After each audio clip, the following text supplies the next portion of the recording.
நம்முடைய Dato ராதோ Ravi sir அவர்களை நம் கரங்களை தட்டி நாம் மேடைக்கு அனுப்புகிறோம். அவருக்கு ஒரு தனி சிறப்பு இருக்குது. அவர் சினிமாவுக்கு வந்தது 1976 மன்மத லீலையில் கே பாலச்சந்தர் அவர்களால் அறிமுகப்படுத்தது. இன்றைக்கு 2026 50 வருடங்கள் இது அவருக்கு. ஆகவே அது ஒரு தனி சிறப்பு. அவரை நாம் அழைப்பது நமக்கு மகிழ்ச்சி.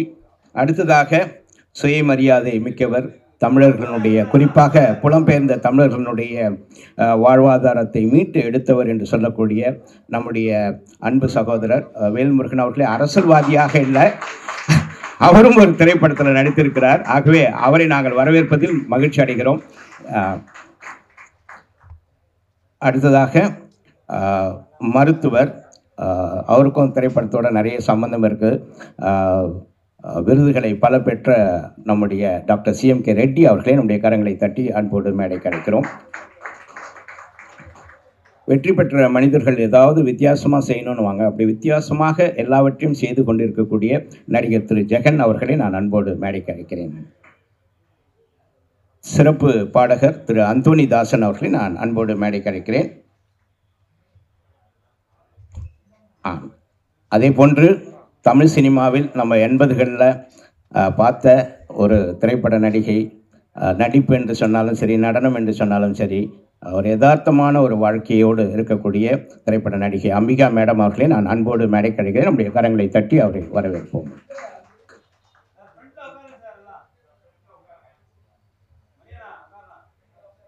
நம்முடைய வந்திருக்கக்கூடிய ஸ்டண்ட் சில்வா அவர்களையும் நான் அன்போடு மேடை கழிக்கிறேன்.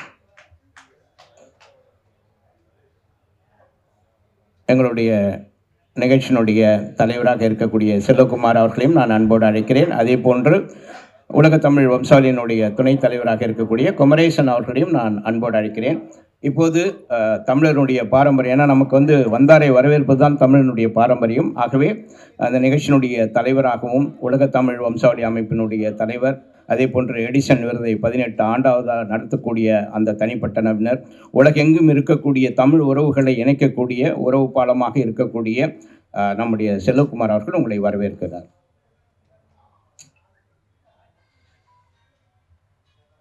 அனைவருக்கும் இனிய காலை வணக்கம்.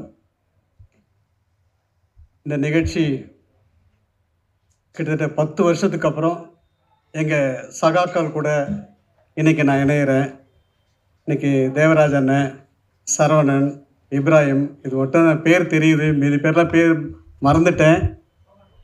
உங்களை ஒரு 10 வருஷம் கழித்து இன்றைக்கி உங்களை பத்திரிகையாளர் சந்திப்பு நடத்துறதுல நான் ரொம்ப சந்தோஷப்படுறேன். நாசர் சொன்னார், நிறைய பேர் புது ஆளுங்களாம் வந்திருக்காங்கன்னாங்க.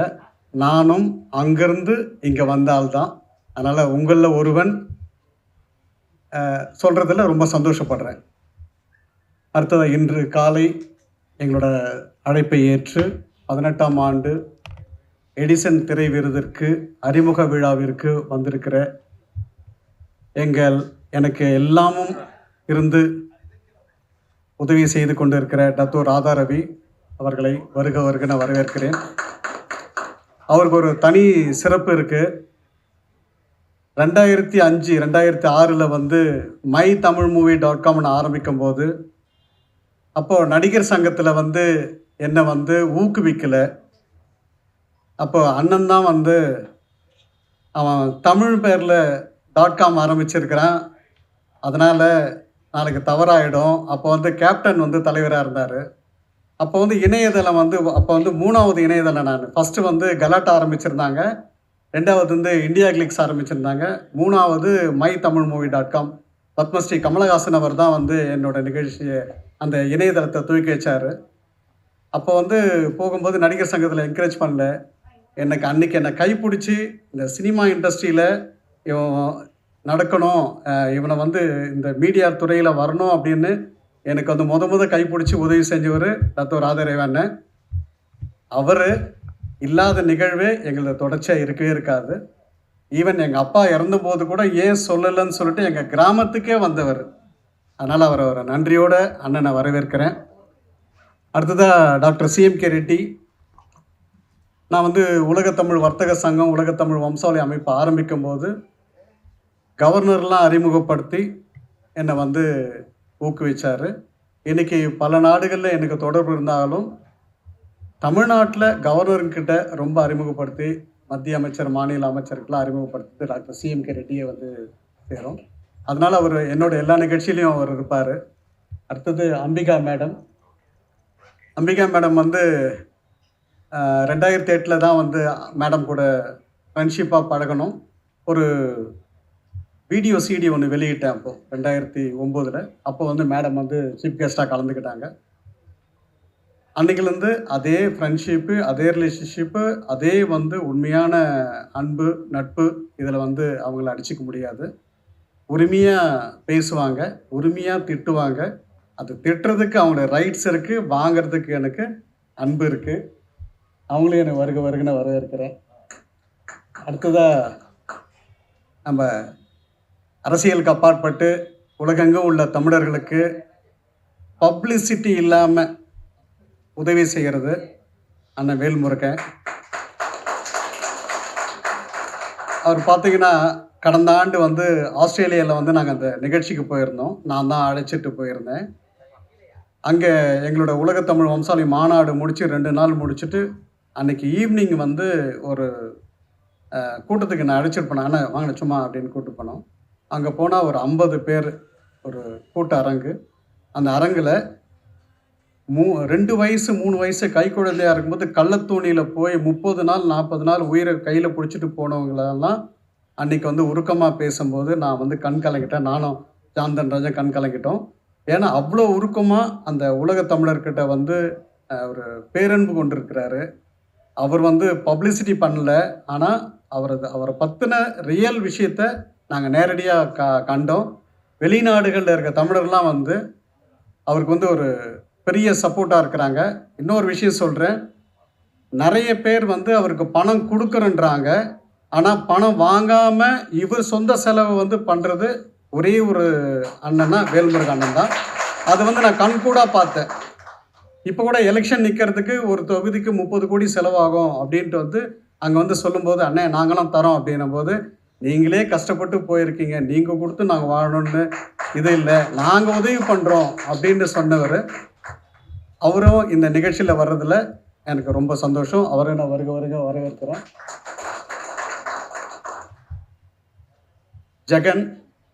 ஜெகன் வந்து லாஸ்ட்டு எங்களுக்கு வந்து எல்லா விஷயத்துலையும் இருப்பார். அவரே ஸ்டேஜில் சொல்லுவார், செல்வா சார்கிட்ட வந்து ஜாயின் பண்ணிட்டோம்னா அவர் எல்லாரும் ஃபேமிலியாக வருவாங்க அப்படின்னாரு. அதனால் கிட்டத்தட்ட 5 வருஷம் அவர் வந்து எங்களுக்கு ஆங்கர் பண்ணியிருக்காரு. இருந்தாலும் எங்களோட அவார்டை வந்து இப்படி பண்ணலாம் அப்படி பண்ணலாம், ட்வீன் பண்ணுறது, போகிறது வருது, இப்படி செய்யலாம் அப்படின்னு சொல்கிறது, எங்கேருந்து நேமை செலக்ட் பண்ணுறீங்கன்னு சொல்கிறது எல்லாமே வந்து ஜெகன். அவரும் வருக வருக வரவேற்கிறேன். விக்ரமன் சார் அவர்களை வருக வருகன வரவேற்கிறேன். மேலே வாங்க. கீழே அப்படியே ஓகே.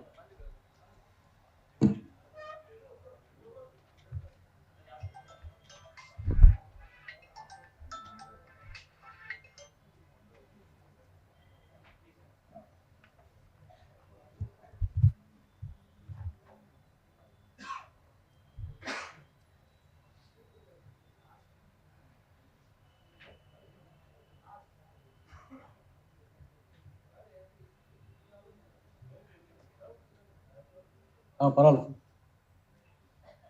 விக்ரமன் சார், இவர் வந்து விஜயகாந்த் சாரே வந்து ஒரு படம் பண்ணலாம் அப்படின்னு சொல்லும்போது டைரக்டர் ஒத்துக்கிட்டாரா அப்படின்னு கேட்ட விக்ரமன் சார் எல்லா ப்ரொடியூசருக்கும் வந்து ஏற்ற, அவங்கள வந்து மனசு போனாமல் அந்த ப்ரொடியூசருங்கெல்லாம் வந்து ஒரு ஹாப்பியாக வச்சுக்கணும், அவங்க லாஸ் ஆகக்கூடாதுன்ட்டு அந்த காலத்திலே வந்து ரொம்ப எக்கனாமிக்காக படம் பண்ணவர், குடும்ப பாங்கான படம் பண்ணவர். அவரோட சன்னும் இப்போ ஒரு ஹீரோவாக இது பண்ணியிருக்காரு. அவரும் லாஸ்ட் இயர் வந்து டெபியூ ஆக்டராக அவார்ட்லாம் வாங்கியிருக்காரு. அவர்களையும் வருக வருக நான் வரவேற்று இந்த நிகழ்ச்சி சிறப்பாக அமையறதுக்கு எல்லா மீடியாவும் எங்களுக்கு உதவி செய்யணும். தேவராஜனே ரொம்ப தேங்க்ஸ்ண்ணே. ஆண்டனி தாசன் அவர் வந்து ஒரு கானா பாடகராக ஆரம்பித்து இன்றைக்கி சினிமா இண்டஸ்ட்ரியில் வந்திருக்காரு. ஒரு பெரிய திறமசாலி. அந்த திறமசாலியை விட அவர் வந்து டெய்லி வந்து நிறைய பேருக்கு உணவளித்து உதவி பண்ணிட்டு வர்றாரு. ஆனால் நிறைய பேர் வந்து சம்பாதிக்கிறாங்க, சேர்க்குறாங்க. அவர் சின்ன வருமானம் வரவங்கெல்லாம் வந்து நிறைய உதவி செய்கிறாங்க. அவர் வந்து மனிதாபிமானம் உள்ள ஒரு நல்ல பாடகர். அவருக்கும் வந்து உலகெங்கும் உள்ள தமிழர்கிட்ட பெரிய வரவேற்பு இருக்கிறது. அவரும் எங்கள் கூட கடந்த ஆண்டு பினாங்கில் வந்து அவார்டு வாங்கினார். ஸ்டேஜிலே வந்து அவரும் ஒரு சிங்கர் யோகி பியும் சேர்ந்து இமீடியட்டாக ஒரு பாட்டு எழுதி உடனே சாங்கெல்லாம் அமைச்சாங்க. அது ஒரு பெரிய வரவேற்பாக இருந்தது. அவரையும் வருக வருகன்னு வரவேற்கிறேன். ஸ்டண்ட் செல்வா அவர் வந்து எங்களோட 2 அவார்டு வாங்கியிருக்கீங்கள, 2 முறை அவார்டு வாங்கியிருக்காரு. அவருக்கும் எனக்கு ஒரு ஒற்றுமை இருக்குது. நடிகர் அஜித்தும் நானும் ஒரே கம்பெனியில் ஒரே செக்ஷனில் 87 88 2 வருஷம் ஒர்க் பண்ணியிருக்கோம். அவரும் அஜித் சார் க்ளோஸு, நானும் close. Westers India private limited கம்பெனியில் நானும் நடிகர் அஜித்தும் ஒரே கம்பெனியில் ஒரே செக்ஷனில் வேலை செஞ்சுருக்கிறோம், சின்ன சம்பளத்தில்.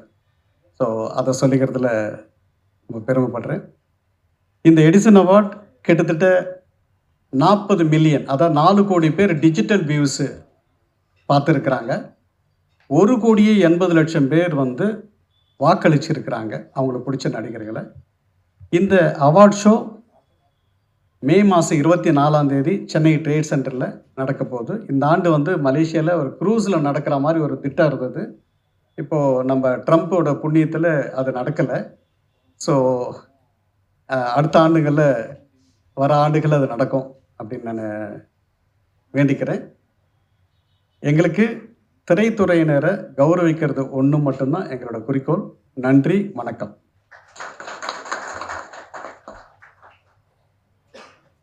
நன்றி செல்வகுமார் சார்.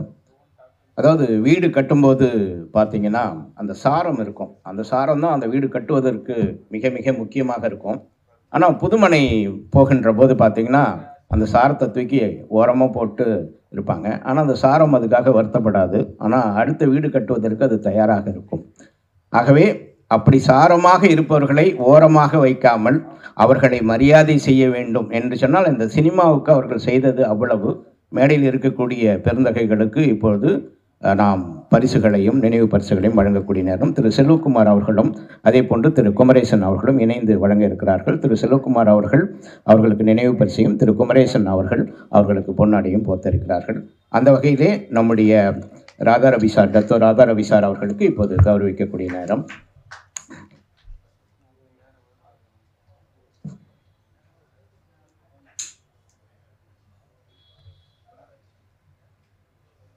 திரு குமரேசன் அவர்கள் பூங்கொத்து கொடுக்கிறார்கள். செல்வகுமார் அவர்களுக்கு நினைவு பரிசினை வழங்குகிறார்.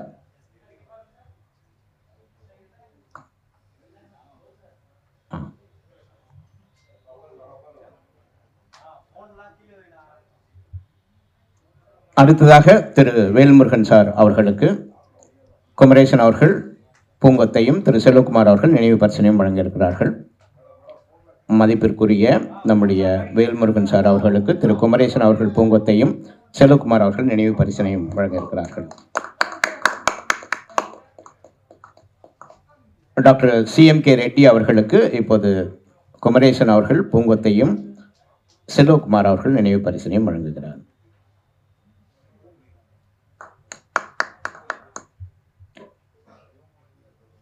டைரக்டர் விக்ரமன் சார் அவர்களுக்கு இப்போது பூங்கொத்தும் நினைவு பரிசையும் வழங்கி கௌரவிக்கக்கூடிய தருணம்.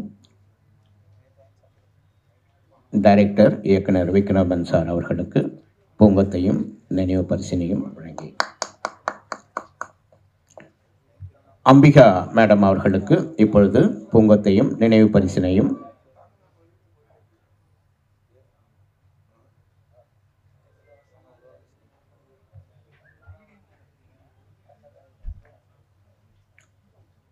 அடுத்ததாக ஸ்டண்ட் சில்வா அவர்களுக்கு பூங்கொத்தையும்,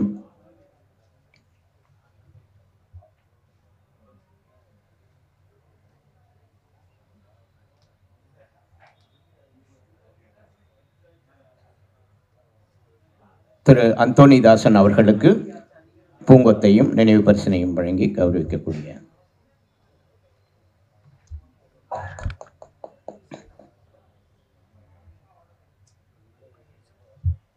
திரு ஜெகன் அவர்களுக்கு இப்பொழுது பூங்கொத்தையும் நினைவு பரிசினையும் வழங்கி கௌரவிக்கக்கூடிய தருணம்.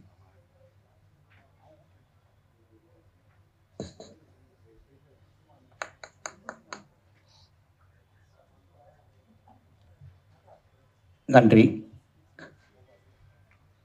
பத்திரிகை அன்பர்கள் ஆவலுடன் எதிர்பார்த்து கொண்டிருக்கக்கூடிய இந்த 18வது எடிசன் விருதினை அறிமுகப்படுத்தும் விதமாக ஒரு லோகோ ஒன்றை நாங்கள் இப்பொழுது அறிமுகப்படுத்தியிருக்கிறோம். ஆகவே மேடையில் இருக்கக்கூடிய அனைத்து சிறப்பு விருந்தினர்களும் இதை அறிமுகப்படுத்தும்படி கேட்டுக்கொள்கிறேன்.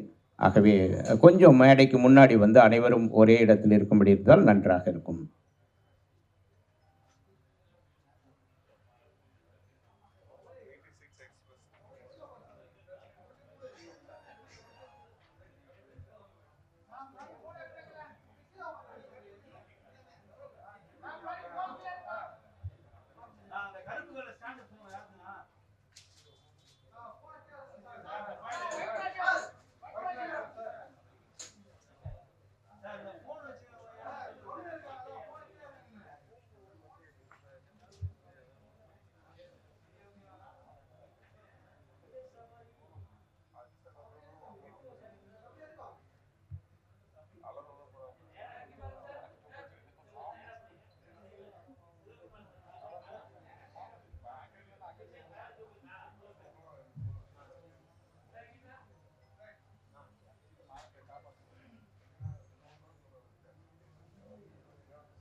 எடிசன் விருதினை பற்றி இங்கு இருக்கக்கூடிய நம்முடைய மூத்த நடிகர் என்னென்னு சொன்னால் ஆரம்பித்ததிலிருந்தே அவர் நன்கு அறிமுகமானவர். இந்த விருதை பற்றி அவருக்கு தெரியும்.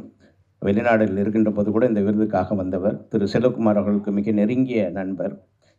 திரைப்படத்தில் ரொம்ப ரொம்ப முக்கியமான படங்கள், ரஜினி படங்கள் எல்லாம் நடித்தவர். அது மட்டுமல்ல, அவருடைய தந்தை திரு எம்.ஆர். ராதா அவர்களை பற்றி சொல்ல வேண்டும் என்று சொன்னால், அந்த காலத்திலிருந்து இந்த காலம் வரைக்கும் நாம் ஒரு மறக்க முடியாத நடிகர் என்று சொன்னால் திரு எம்.ஆர். ராதா அவர்கள் தான். ஒன்றும் இல்லை, எம்ஜிஆரை சுட்ட பிறகு அவர் ஒரு சொன்ன வாக்கியம் இன்றைய வரைக்கும் ரொம்ப ரொம்ப புகழ்பெற்றது. என்னடா துப்பாக்கி கண்டுபிடிச்சிருக்கீங்க, எம்ஜிஆரை சுட்டா அவரும் சாவல, அவரும் சுட்டாரு நானும் சாவல, என்னடா துப்பாக்கி கண்டுபிடிச்சிருக்கீங்க என்று தமிழ் சினிமாவில் சொன்ன திரு எம்.ஆர். ராதா அவர்களுடைய புதல்வர். அவரும் வந்து ரொம்ப அருமையான சில விஷயங்கள் எல்லாம் பண்ணுவார். ஒரு முறை இன்டர்வியூ எடுக்கும்போது நான் கேட்டேன், நீங்கள் என்ன நினைக்கிறீங்கன்னா, கோவம் வரா மாதிரியே கேள்வி கேட்குற, ஆனால் சிரிச்சா மாதிரி மூஞ்சி வச்சுக்கிற, உன்னை திட்டவும் முடியல அப்படின்னாரு. ஆக நேரடியாக எதையும் சொல்லக்கூடியவர், அற்புதமான பேச்சாளர். ஆகவே அவர் இந்த நிகழ்ச்சியினுடைய முதல் அறிமுக உரையை, வாழ்த்துரையை வழங்க நம்முடைய கரங்களை தட்டி அவரை அன்போடு வரவேற்போம்.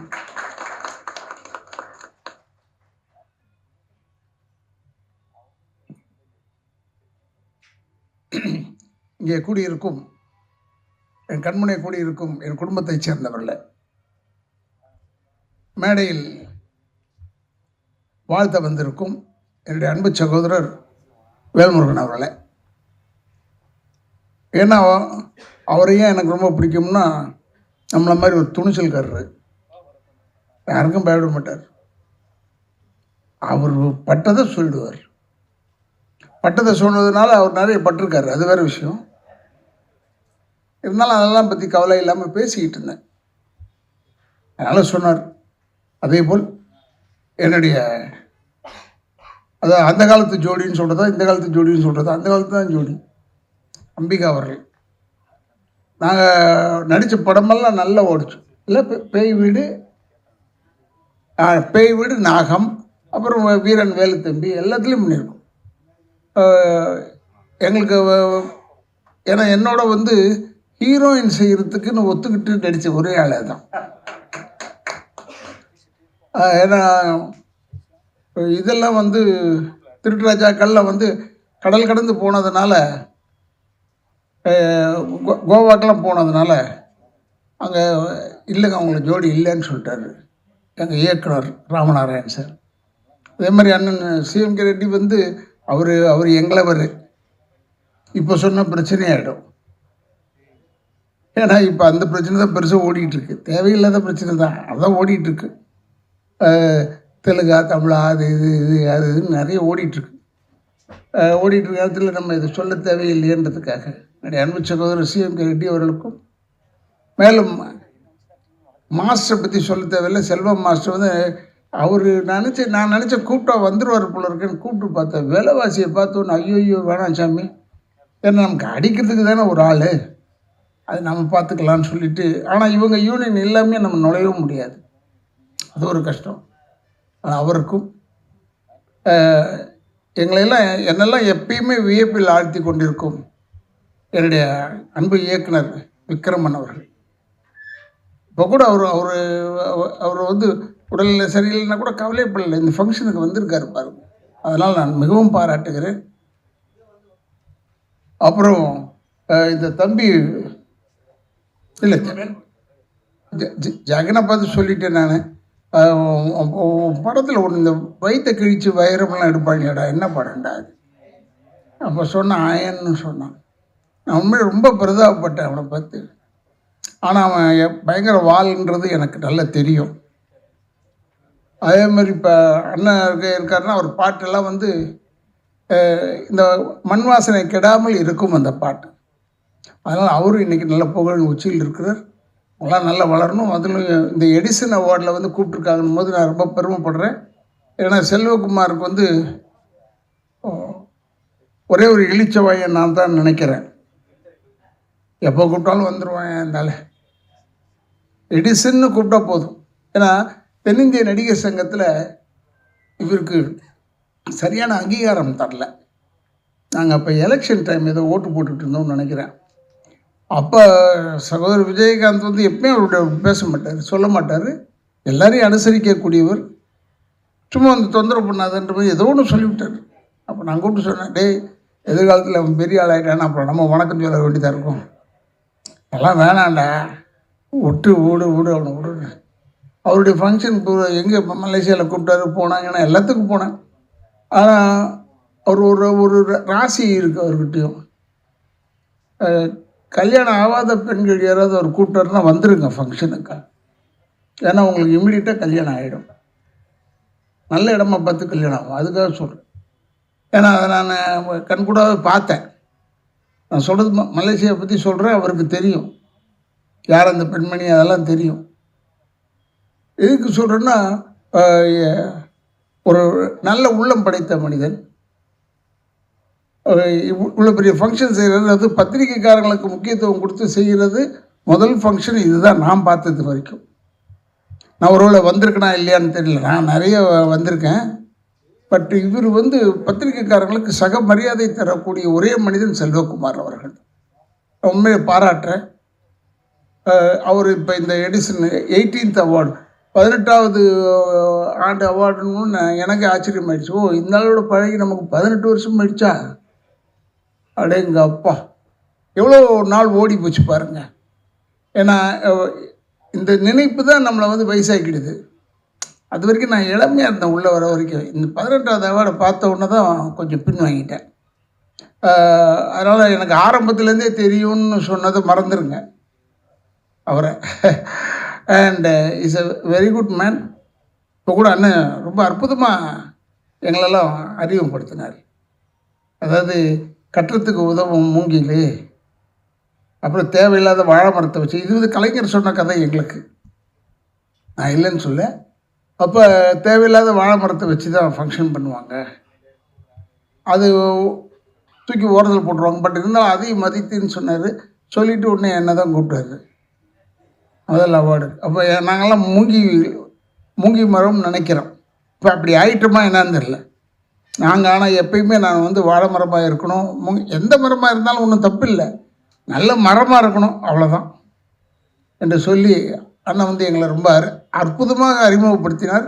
அதனால் அவருக்கும் என்னுடைய வணக்கங்களை கூறி, செல்வகுமார் அவர்கள் இந்த ஃபங்க்ஷனை எடுத்து செய்கிறதுல எப்பவுமே வல்லவர். பல பேருக்கு பல வெளிநாடு காமிச்சிருக்கார். பட் என்னெல்லாம் அவர் கூப்பிட்றதா இருந்தால் மேக்ஸிமம் உள்நாடு தான் கூப்பிடுவார். ஏன்னா நான் கொஞ்சம் ஒரு நல்லவன் இல்லை, அதனால் ஒருவேளை கூப்பிட மாட்டாரா என்னன்னு தெரியாது. அதனால சில டைமில் கூப்பிட்ருக்காரு. இப்போ மலேசியாலாம் கூப்பிட்டு போயிருக்காரு. மலேசியா வந்து என்னுடைய தாய் வீடு மாதிரி. எல்லாமே என்ன எனக்கு நிறைய நண்பர்கள், நிறைய நானே போய் தனியாக போய் பார்த்துட்டு வரக்கூடிய அளவுக்கு தகுதி உடையவர்கள் அங்கே. மற்ற ஊர்லலாம் எனக்கு அவ்வளோவா தெரியாது. இருந்தாலும் இத்தனை வருஷம், கிட்டத்தட்ட 52வது வருஷம் சினிமாவில் இருக்கேன். இதில் நான் பார்த்ததே என்னென்னா, எங்கள் ஐயா சொன்னதான் ஞாபகம். படுத்துக்கிட்டு இருக்கும்போது கூட சினிமாக்காரன் காலை ஆட்டிக்கிட்டே தான் தூங்கணும். ஏன்னா செத்து போயிட்டேன்னு சொல்லிட்டு வேற ஆளை போட்டுருவாங்கடான்னு. ஆனால் அவர் காலத்துக்கு அவர் அந்த சொல்லியிருக்காரு. பட் இப்போல்லாம் அப்படி இல்லை. என் சைஸுக்கு ஒரு ஆள் இருந்தால் போதும், அந்த ஆளை போட்டுருவாங்க. சைஸுக்கு தான் இப்போ வேணும் என்று சொல்லி, அது மாதிரி இல்லாமல் இப்போல்லாம் வந்து நல்ல புதுமையான படங்கள்லாம் எடுக்கிறாங்க. அதனால் இந்த புதுமையான படங்கள்லாம் எடுக்கும்போது நம்மளும் பெருமையாக நினைக்கிறோம். இப்போ கூட ஒரு சினிமாவில் இருந்த ஒரு சகோதரர் இப்போ பெரிய இயக்கத்துக்கெல்லாம் போட்டியாக நிற்கிறார். அப்படின்னும் போது சினிமாவை நாம் பெருமையாக நினைக்க வேண்டும். எல்லாருமே சினிமாளுங்க தான், எதிர்த்து இவர் நிற்கிறவங்களும் சினிமாளுங்க தான். ஆனால் இந்த சினிமாவை பொறுத்தவரை எந்த நேரத்தில் எது வெடிக்கும்னு சொல்ல முடியாது. அதுக்காக சொல்கிறேன். இப்போ நான் பேசிட்டு போகிறேன், போய் இறங்கி கொஞ்சம் கீழே போகிறதுக்குள்ளே நான் தலைவன் ஆகிடுவேன் திடீர்னு. அப்போ எனக்கு தெரியும், ஏங்க தலைவன் ஆகிட்டீங்கன்னு கேட்கவும் முடியாது நீங்கள். ஏன்னா சினிமா அப்படி. சினிமாவின் ரசனை வந்து இப்போ ஒரு பிரமாதமான ரசனை. சினிமா வந்து இருந்தோம்னா நமக்கு கூட்டம் சேரும்னு மட்டும் நினைக்கக்கூடாது, அர்த்தத்தோடு கூட்டம் சேரும்னு நினைக்க வேண்டும் என்று சொல்லி, என்னுடைய அன்பு சகோதரர்கள் செல்வகுமார் அவர்கள் இந்த ஃபங்க்ஷனை தொடர்ந்து செஞ்சிட்ருக்காரு. இன்னும் நான் பேராசைக்காக சொல்லவில்லை, இன்னும் ஒரு 30 வருஷம் நடத்தினா கூட நான் இருக்கணும், வந்து பார்க்கணும் என்று சொல்லி, அதுதான் என்னுடைய வேண்டுதல் என்று சொல்லி, என்னை இவ்வளோ தூரம் கூப்பிட்டதுக்கு, அழைத்ததுக்கு என் குடும்பத்தின் சார்பாகவும் திராவிட இயக்கத்தின் சார்பாக நன்றியை கூறி விடைபெறுகிறேன். நன்றி, வணக்கம்.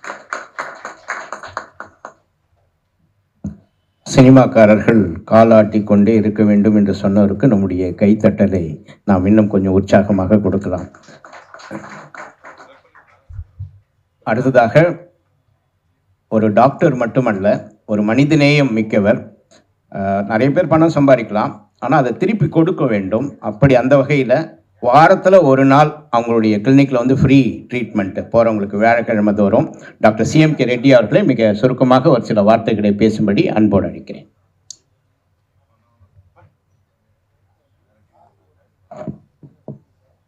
Good morning.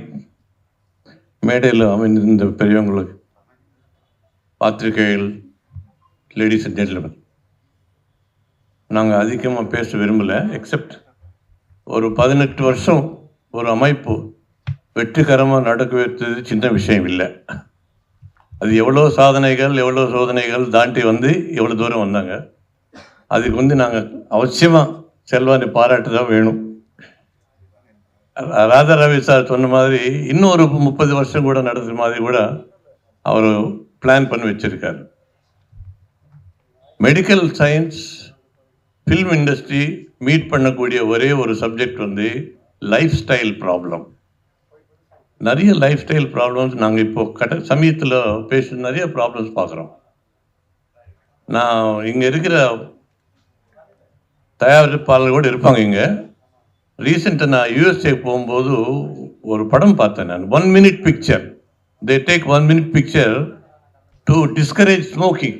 எப்படி ஸ்மோக்கிங் டிஸ்கரேஜ் பண்ணுறதுக்கு ஒரே ஒரு நிமிஷம். எப்படின்னா, அவர் எலக்ட்ரிக் ட்ரெயினில் போயிட்டு இருந்தார், ஸ்டாப் ஆகுது, பாக்கெட் பார்த்தா சிகரெட் இல்லை, எதிரில் வெண்டிங் மிஷின் இருக்குது. So he goes there, vending மிஷினில் சிகரெட் வாங்கி அர்ஜென்ட்டாக விசில் போடுது. அர்ஜென்ட்டாக போய்ட்டு வந்து திருப்பி ட்ரெயின் ஏறுறாரு. ட்ரெயின் ஸ்பீட் பிக்கப் ஆகுது. நல்லா பிக்கப் ஆனதுக்கப்புறம் பார்த்தா அவர் ப்ரீஃப் கேஸ் இல்லை. ப்ரீஃப் கேஸ் அங்கே வச்சிருக்கார். அவர் அந்த வெண்டிங் மிஷின் மேலே வச்சுருக்கார் ப்ரீஃப் கேஸ். அவ்வளோதான், கட். நீங்கள் ஸ்மோக்கிங் பண்ணாமல் இருக்கிறதுக்கு இதுக்கு மேலே காரணம் ஏதாவது வேணுமா? அவ்வளோதான். only 1 minute. I request producers to produce films like that to discourage smoking and other bad habits in the society. அது நிறைய ஒரு சர்வீஸ் பண்ண மாதிரி நான் ஃபீல் பண்ணுறேன். இதுக்கு மேலே நான் பேச விரும்பல. Except Edison, I think all of you know Thomas Alva Edison. அவர் வந்து ஸ்கூலில் படிக்கும்போது ஒரு சின்ன சம்பவம் நான் உங்களுக்கு சொல்லணும். அவர் மூலம் சரியில்லை அவருக்கு. he was not very intelligent. So teacher வந்து தாய்க்கு லெட்டர் போட்டாங்க, உங்கள் பையன் இங்கே படிக்க முடியாது, மற்ற ஸ்டூடெண்ட் லெவலுக்கு வரலை, அவர் வராது, நாங்கள் ஒன்றும் செய்ய முடியாது, தயவுசெய்து எங்கன்னா வேறு ஸ்கூலில் போய் சேர்த்துங்கன்னு தாய்க்கு லெட்டர் கொடுக்குறாங்க. அந்த லெட்டர் அந்த பையன் காமிக்காமே அம்மா என்ன சொல்கிறாருன்னா, யூ ஆர் மோஸ்ட் இன்டெலிஜென்ட்டு, உங்கள் லெவலுக்கு நாங்கள் டீச்சிங் பண்ண முடியாது, நீங்கள் வேறு எங்கன்னா எடுத்துகிட்டு போங்கன்னு டீச்சர் சொல்கிறாருன்னு அந்த மாதிரி மாற்றி சொல்கிறாங்க. ஃபைனலாக அம்மா இறந்ததுக்கப்புறம் அந்த லெட்டர் வெளிக்கு வருது. அப்போ ஃபீல் பண்ணார் அவர், oh my mother has change my mind கம்ப்ளீட்லின்னு சொல்லி. That is Thomas Alva Edison. ரொம்ப நன்றி. Thank you for the opportunity. Wish you all the best. Thank you. இந்த புகைப்பட விழிப்புணர்வை பற்றி சொன்னார். சினிமாவில் நிறைய விழிப்புணர்வை ஏற்படுத்த ஒரு இயக்குனர்.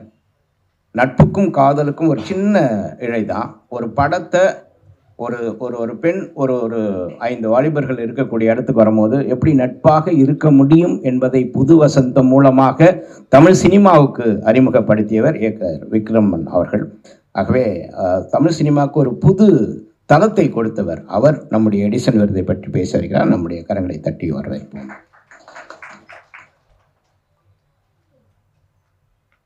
அனைவருக்கும் வணக்கம். மேடையில் இருக்கும் ஸ்டன் மாஸ்டர் சில்வா அவர்களுக்கும், டாக்டர் சார் அவர்களுக்கும், வேலுமுருகன் சார் அவர்களுக்கும், ராதாரவி சார் அவர்களுக்கும், நண்பர் ஜெகன் அவர்களுக்கும், அந்தோணிதாசன் அவர்களுக்கும் வணக்கம். எடிசன் அந்த அவார்டு 2 வருஷத்துக்கு முன்னாடி என் பையன் வந்து பெஸ்ட் டெபு ஆக்டர் அவார்டு வாங்கியிருக்கான்னு நினைக்கிறேன். 2 இயர்ஸ்க்கு முன்னாடியோ 3 இயர்ஸ்க்கு முன்னாடியோ, லாஸ்ட் இயரில், அதுக்கு முந்தின வருஷம் 2024க்கான 25 ஓகே பெஸ்ட்டு டெபு ஆக்டர் வாங்கியிருக்கான். அது ரொம்ப பெருமையாக இருந்தது. அந்த டைமில் நானும் மலேசியா போகிற மாதிரி தான் இருந்தது. பட் எனக்கு ஹெல்த் சரியில்லை, பைபாஸ் சர்ஜரி பண்ணியிருந்தேன், அதனால் போக முடியல. பையன் சொன்னால் ரொம்ப கிராண்டாக நடந்தது அப்படின்னு சொன்னால், அது சோஷியல் மீடியாலெல்லாம் ஷேர் பண்ணால் அது ரொம்ப பெரிய ரெஸ்பான்ஸ் கிடச்சிது. அதுக்கு நன்றி. ஏன்னா ஃபஸ்ட்டு என் பையனை ரெகக்னைஸ் பண்ணது யாருன்னா டைமண்ட் பாபு சார் தான். அவர் தான் வந்து எம்ஜிஆர் சிவாஜி அவார்டு அப்படின்ற ஒரு அவார்டில் வந்து 2024 பிகினிலே அவனுக்கு வந்து அந்த படத்தில் அவார்டு கொடுத்தாரு. அதுக்கப்புறம் சார் கொடுத்தாரு. அதை தொடர்ந்து சைமாவில் கூட பெஸ்ட்டு டெபு ஆக்டர் வாங்கிட்டான். ஸோ அந்த மாதிரியான ஒரு நல்ல ஒரு அவார்டு இது. எப்படி நமக்கு வந்து ஃபிலிம்பேர் அவார்டு இந்தியாவில் ரொம்ப ஒரு பெருமைக்குரிய ஒரு ப்ரெஸ்டீஜியஸ் அவார்டோ, நேஷ்னல் அவார்டு ஒரு ப்ரெஸ்டீஜியஸ் அவார்டோ, ஸ்டேட் கவர்மெண்ட் அவார்டு எப்படி ஒரு மரியாதைக்குரிய விருதோ, அதை மாதிரி இந்த எடிசன் அவார்டும் நிச்சயமாக ஒரு நல்ல மரியாதைக்குரிய விருது தான். அது கலைஞர் டிவியில் கூட லைவாக வந்ததுன்னு நினைக்கிறேன். ரொம்ப பெருமையாக இருந்தது. இதில் வந்து ராதாரவி சாரை பற்றி சொல்லணும். ராதாரவி சாருக்கு இயல்பாகவே ஒரு நல்ல சென்ஸ் ஆஃப் ஹியூமர் உண்டு. அது நான் அவர்கிட்ட பல தடவை சொன்னேன். எல்லா மேடைகள்லையும் பார்த்தீங்கன்னா அவர் ஹியூமராக தான் பேசுவார். ஆனால் நம்முடைய பார்வை எப்படி இருக்கும், அவர் ஒரு வில்லனாக தான் பார்த்துருப்போம். பொய்க்கால் குதிரைன்னு ஒரு படம், பாலச்சந்தர் சார் படம், பொழந்து கட்டியிருப்பார் காமெடியில். அதில் வந்து எங்கள் சின்ன சித்தப்பாவுக்கு பெரிய சித்தப்பா, அதெல்லாம் ஒரு காமெடி அவ்வளோ ஃபன்னாக இருக்கும் அந்த படத்தில். அந்த நல்ல சென்ஸ் ஆஃப் ஹியூமர் உள்ளவர் அவர். நான் கூட ஒரு படத்தில் வில்லனாக தான் போட்டேன். எனக்கே அது கஷ்டமாக இருந்தது. 2 படத்தில் ரொம்ப நல்ல கேரக்டருக்காக அவரை கூப்பிட்டேன். ஒன்று வந்து வானத்தை போல, அது வந்து சார் பண்ணல, ஒரு கெஸ்ட் அப்பியரன்ஸ் தான். அது வந்து கடைசி ஆனந்த் பாபு இவர் ஆனந்த்ராஜ் பண்ணார். நல்ல எனக்கு ரொம்ப பிடிச்ச ஃபேவரட் ஆர்டிஸ்ட்டு. என் படத்தில் சென்னைக்காரில் நடிச்சிருக்கிறாரு. ரொம்ப ஒரு சின்சியர் அண்டு ஒரு டெடிகேட்டடான ஒரு ஆர்டிஸ்ட்டு நண்பர் ஜெகன். உண்மையிலே அயன் படத்தில் நம்ம மறக்கவே முடியாது. அவருடைய திறமைக்கேற்ற வாய்ப்பு அவருக்கு நிச்சயமாக கிடைக்கல. நம்ம தமிழ் சினிமாவில் அந்த அங்கீகாரம் அவருக்கு கிடைக்கல. நிச்சயமாக ரொம்ப சீக்கிரமாக பெரிய ஒரு உயரத்துக்கு போவார். அது மாதிரி அந்தோணிதாசன் ஆகட்டும், அது மாதிரி சண்டு மாஸ்டர் ஆகட்டும். சண்டு மாஸ்டர் ரொம்ப பாப்புலர் தான் சில்வா. அதனால் அம்பியா மேடம் என் கூட மரியாதை படத்தில் நடிச்சிருக்காங்க. நான் வந்து ஸ்கூலில் படிக்கும்போது, காலேஜில் சக்களத்தை வந்து நான் ஸ்கூலில் படிக்கும்போது வந்தது. நான் காலேஜில் படிக்கும்போது தான் படிக்காதவங்க இந்த மாதிரி படங்கள்லாம் வந்தது. அப்புறம் என் படத்துலேயே அவங்க நடிச்சிருக்கிறாங்க. இருந்தாலும் அவங்க டைரக்டருக்கு ரொம்ப மரியாதை கொடுக்கக்கூடிய ஒரு ஆர்டிஸ்ட்டு. இந்த விருது வந்து ரொம்ப ஹாப்பியாக இருக்குது. இப்போ வந்து பையன் ஒரு படத்தில் 2 படத்தில் நடிக்க போகிறான். எப்படி நீங்கள் பெஸ்ட்டு டெபு ஆக்டர் அவார்டு வாங்கினானோ ஐ எம் ஷுவர் இன்னும் ஒரு 1 or 2 இயர்ஸில் பெஸ்ட் ஆக்டர் அவார்டு என் பையன் வாங்குவான். அந்த நம்பிக்கை எனக்கு இருக்குது. நீங்கள் எல்லாம் சப்போர்ட் பண்ணுங்கள். நன்றி, வணக்கம். ஆக்சுவலி சென்ஸ் ஆஃப் ஹியூமர் பற்றி பேசினார். ஒரு முறை நாங்கள் வம்சாவளி மாநாட்டுக்கு 2:30 மணிக்கு ராதா ரவி சார்கிட்ட பேச அழைச்சோம். அவர் சொன்னார், என்னை பழி வாங்கணும்னு நினச்சிங்கன்னா 2:30 மணிக்கு கூப்பிடுங்கடா, சாப்பிட்டுட்டு தூங்குகிற டைம்னு. ஆகவே அந்த சென்ஸ் ஆஃப் ஹியூமரில் டிவிலையும் இருக்கக்கூடிய ஒரு நபர் என்று சொன்னால் அது ஜெகன் அவர்கள் தான். அவருடைய தொலைக்காட்சி நிகழ்ச்சியெல்லாம் பார்த்தீங்கன்னா ஆன் த ஸ்பாட்டில் சில விஷயங்கள்லாம் அவ்வளோ அழகாக செய்வார். ஆகவே ஜெகன் அவர்களை ஒரு சில வார்த்தைகளை பேச நான் அன்போடு அழைக்கிறேன். பத்திரிகை நண்பர்கள் அனைவருக்கும் அண்ணன்களுக்கும் வணக்கம். மேடையில் கொண்டிருக்க பெரியவங்களுக்கும் பெரிய வணக்கம். முதல்ல பத்திரிகை உங்ககிட்ட நான் ஒரு விஷயம் சினிமாக்காரன்னா கற்றுக்க விரும்புகிறேன். 10 மணிக்கு ஈவெண்ட்டுன்னு போட்டிருந்தாங்க. எல்லாம் வந்து நான் 5 நிமிஷம் லேட்டு. ஆனால் நான் கடந்த 10 வருஷமாக பார்க்குறேன், நம்ம தமிழ் சினிமாவில் எந்த ப்ரோக்ராமே ரைட் டைமுக்கு ஆரம்பிக்கிறது இல்லை. ஆனால் பத்திரிகை நண்பர்கள் எல்லாரும் கரெக்ட் டைம் வரீங்க. நீங்கள் அதுக்கு முன்னாலே செட் பண்ணுறீங்க. I think we all should learn the discipline from you. So ரொம்ப ரொம்ப நன்றி. Thank you so much. இது எதுக்கு சொல்கிறேன்னா, சமீபத்தில் என்னோட படம் மரகதமலை ஆடியோ லான்ச் வந்து பிரசாத்தில் நடந்தது. 7 மணிக்கு ஃபங்க்ஷன் சொன்னாங்க. 8 மணி வரைக்கும் ஆரம்பிக்கவே இல்லை. யாரோ வரணும் வெயிட் பண்ணாங்க. இன்ஃபேக்ட் சம் நண்பர்கள் விழுந்து உங்களுக்காக வெயிட் பண்ணோம், ஆரம்பிக்க மாட்டீங்களான்னு கேட்டாங்க.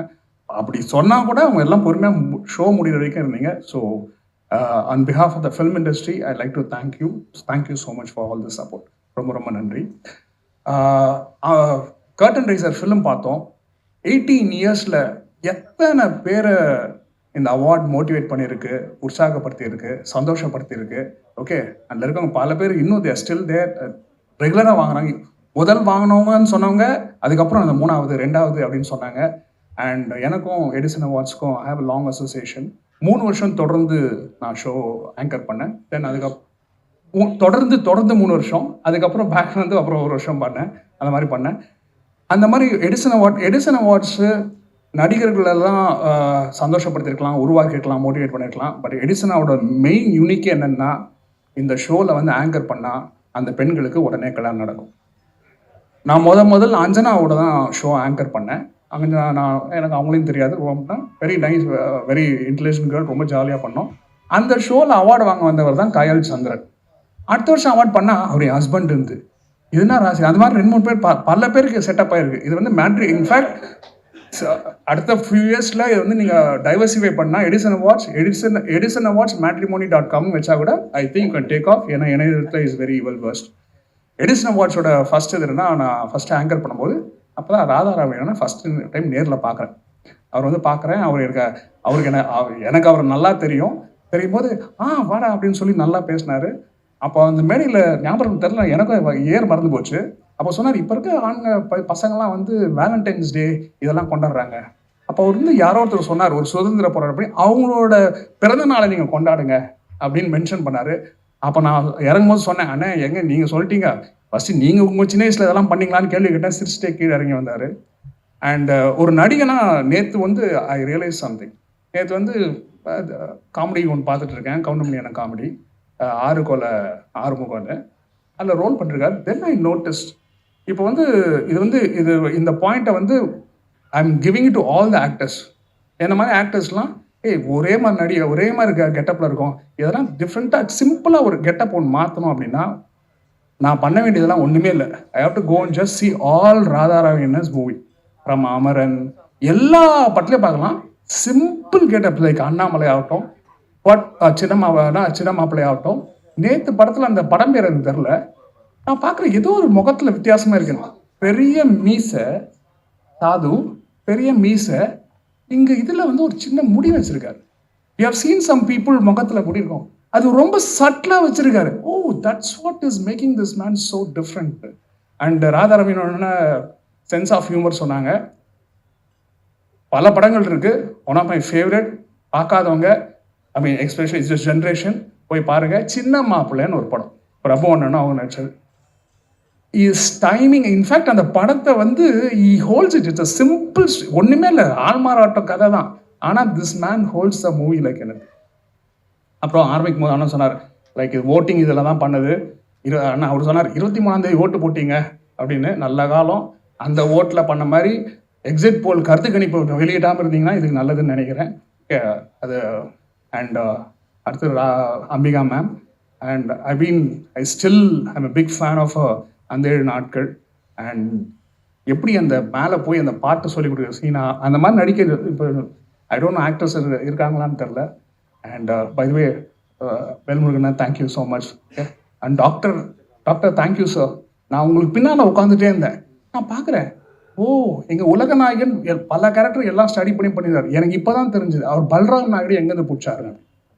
ஓகே, நம்ம டாக்டருக்கு என்ன கொடுத்துருக்காரு. Thank you sir. It was exactly like I was கண்ணு முடிக்க நானும் இன்னும் ஆண்டனி தாஸ்னா தான் கேட்டிருந்தோம். அண்ட் ராதாராவன் என்ன சொன்னார், அதாவது எடிசன் அவார்ட்ஸில் ஒன் திங் ஐ நோட்டஸ் என்னன்னா, தேர் ஆர் ரெகுலர்ஸ்.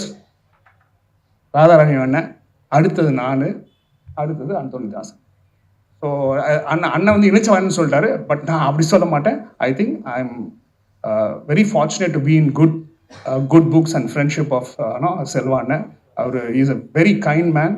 ஏன்னா நான் இந்தியன் 2 படம் ரிலீஸ் ஆகும்போது அதாவது ரிலீஸ் ஆன நாள்லேருந்தே என்ன ஆச்சுன்னு உங்கள் எல்லாருக்கும் தெரியும். அப்போது போன வருஷம் ஃபோன் பண்ணிட்டு, ஜெகன் இந்தியன் 2 ரோலுக்காக நான் அவார்ட் தரேன் வா அப்படின்னாரு. அதை நான் எப்படி எடுத்துக்கிட்டேன்னா, இப்போ தோனி வந்து 5 வருஷம் கப்பு ஜெயிச்சாரு, போன வருஷம் லாஸ்ட்டு.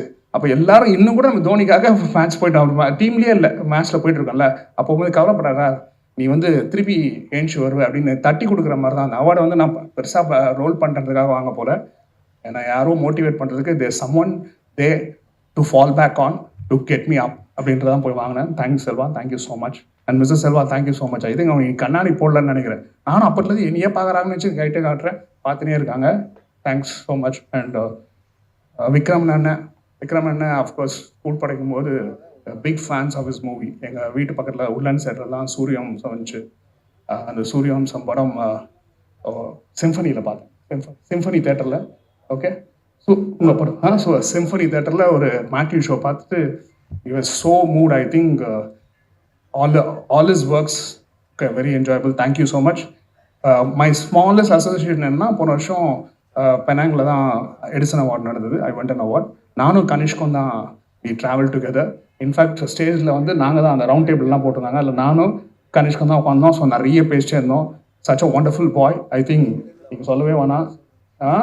ஏன்னா as he said debut award வாங்கினார். Is a hard working guy.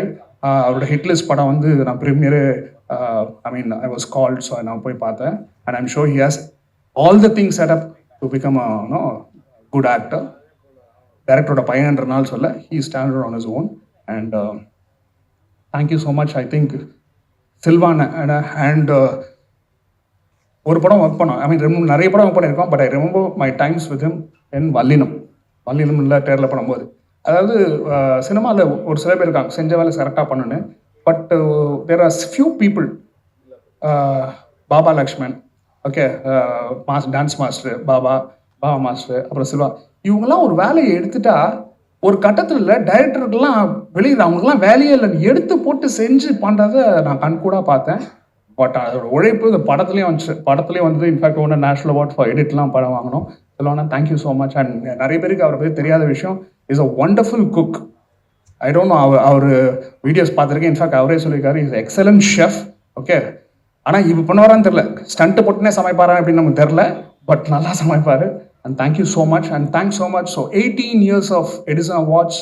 Okay, 24th May நடக்க போகுது. Thank you so much and thanks for all the support. And I'm very happy. I think 5 வருஷம் போனதுனால நான் வந்து கெஸ்ட்டு கிடையாது. I think I'm part of Edison family and I wish all the best. தேங்க்ஸ்ண்ணே. விக்ரம் அண்ணனுக்கு ரொம்ப ரொம்ப நன்றி. ஐ திங்க் எனக்கு கிடைக்காத இடம் கிடைக்கும்னு ஐ ஹோப். உங்கள் வாய் முகூர்த்தம் பழிக்கிட்டோம். ஐ ஹோப் அது மாதிரி நடந்ததுன்னா first you will be the first person I come and receive your blessings. ரொம்ப நன்றி. தேங்க்யூ.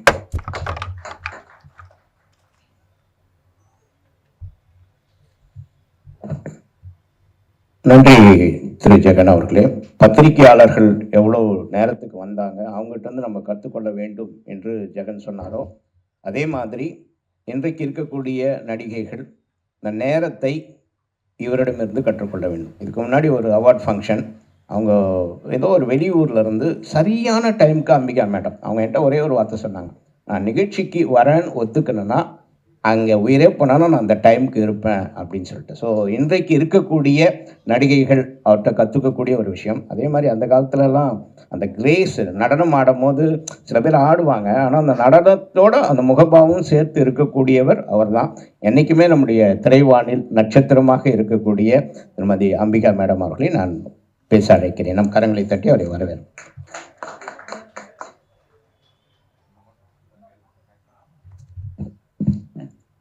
எல்லாருக்கும் வணக்கம். 18th இயர் செலிப்ரேட் பண்ணுறாங்க. செல்வா வந்து ரொம்ப வருஷமாக எனக்கு தெரியும்.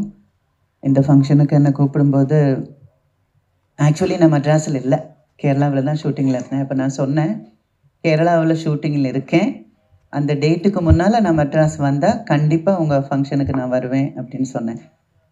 வந்தால் வருவேன் அப்படின்னு சொல்லியாச்சுனாலே அவங்களுக்கு தெரியும் நான் கண்டிப்பாக வந்துடுவேன் அப்படின்னு. அப்புறம் டைமிங்கை பொறுத்த வரைக்கும் அது வந்து எப்படி சொல்கிறது, சின்ன வயசுலேருந்து அதில் ராதா ரவியண்ணெல்லாம் ஒரு ஃபங்க்ஷனுக்கு இருக்கும்போது கண்டிப்பாக போய் தான் ஆகணும். என்னை பொறுத்த வரைக்கும் ராதா ரவியண்ணன் இஸ் லைக் மை ஃபேமிலி. நான் வந்து தமிழ் ஃபீல்டுக்கு வரும்போது ஃபஸ்ட்டு நான் மீட் பண்ண நல்ல சில ஆட்கள் ஒருத்தர் ராதா ரவியண்ணன். And I love him so much. நான் வந்து எங்கேயாவது வெளியில் போயிட்டு இருக்கும்போது சும்மா வீட்டுக்குள்ளே போய் அண்ணன் எப்படி இருக்கீங்கன்னு கேட்குற ஒரே ஒரு ஆள் ராதா ரவியண்ணன் தான். ஸோ இந்த ஃபங்க்ஷனில் வந்து அவர் டைரக்டர் விக்ரமன் அவங்க எல்லாம் வரதா சொன்னாங்க. 18வது வருஷம் நான் இங்கே இருக்கேன், வரேன்னு சொன்னேன். கூப்பிட்டதுக்கு நன்றி. வந்து உங்களை எல்லாரையும் மீட் பண்ண முடிஞ்சதில் ரொம்ப சந்தோஷமாக இருக்குது. 24ஆம் தேதி என்னோடய சின்ன பையன் டாக்டர் ஆகிறதுக்காக ஃபங்க்ஷனுக்காக யூஎஸ் போகிறேன். திரும்பி நான் வந்துட்டேன்னா அந்த டைமுக்கு வந்துட்டேன்னா 24th ஃபங்க்ஷனில் நான் இருப்பேன். இந்தியாவில் இருந்தால் நான் கண்டிப்பாக நான் வருவேன். ஸோ எனிவே கூப்பிட்டதுக்கும் நன்றி, உங்களை எல்லாரையும் மீட் பண்ண முடிஞ்சதுலேயும் நன்றி. So thank you so much. அவ்வளோதான், 3 நிமிஷம் தான், அதுக்கு மேலே பேசக்கூடாதுன்னு ரவி அண்ணா வேற கண்ணை காட்டிட்டாரு. ஸோ அதனால் 3 நிமிஷம் தான். Thank you so much.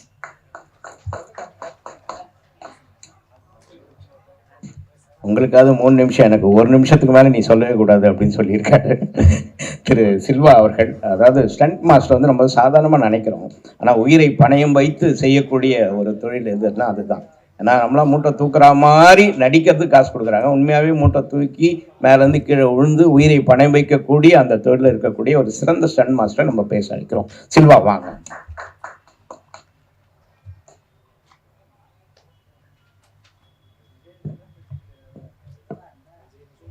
இங்கே மேடையில் அமர்ந்திருக்கும் எனது முன்னோடிகள் அனைவர்களுக்கும் என்னோட மனமார்ந்த வணக்கங்களும் வாழ்த்துக்களும்.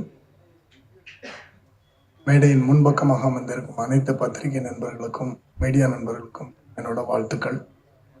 முக்கியமான ஒரு விஷயம் என்ன அப்படின்னாச்சுன்னா, நாங்கள்லாம் இங்கே இவ்வளோ தூரம் வளர்ந்து நிற்கிறோம்.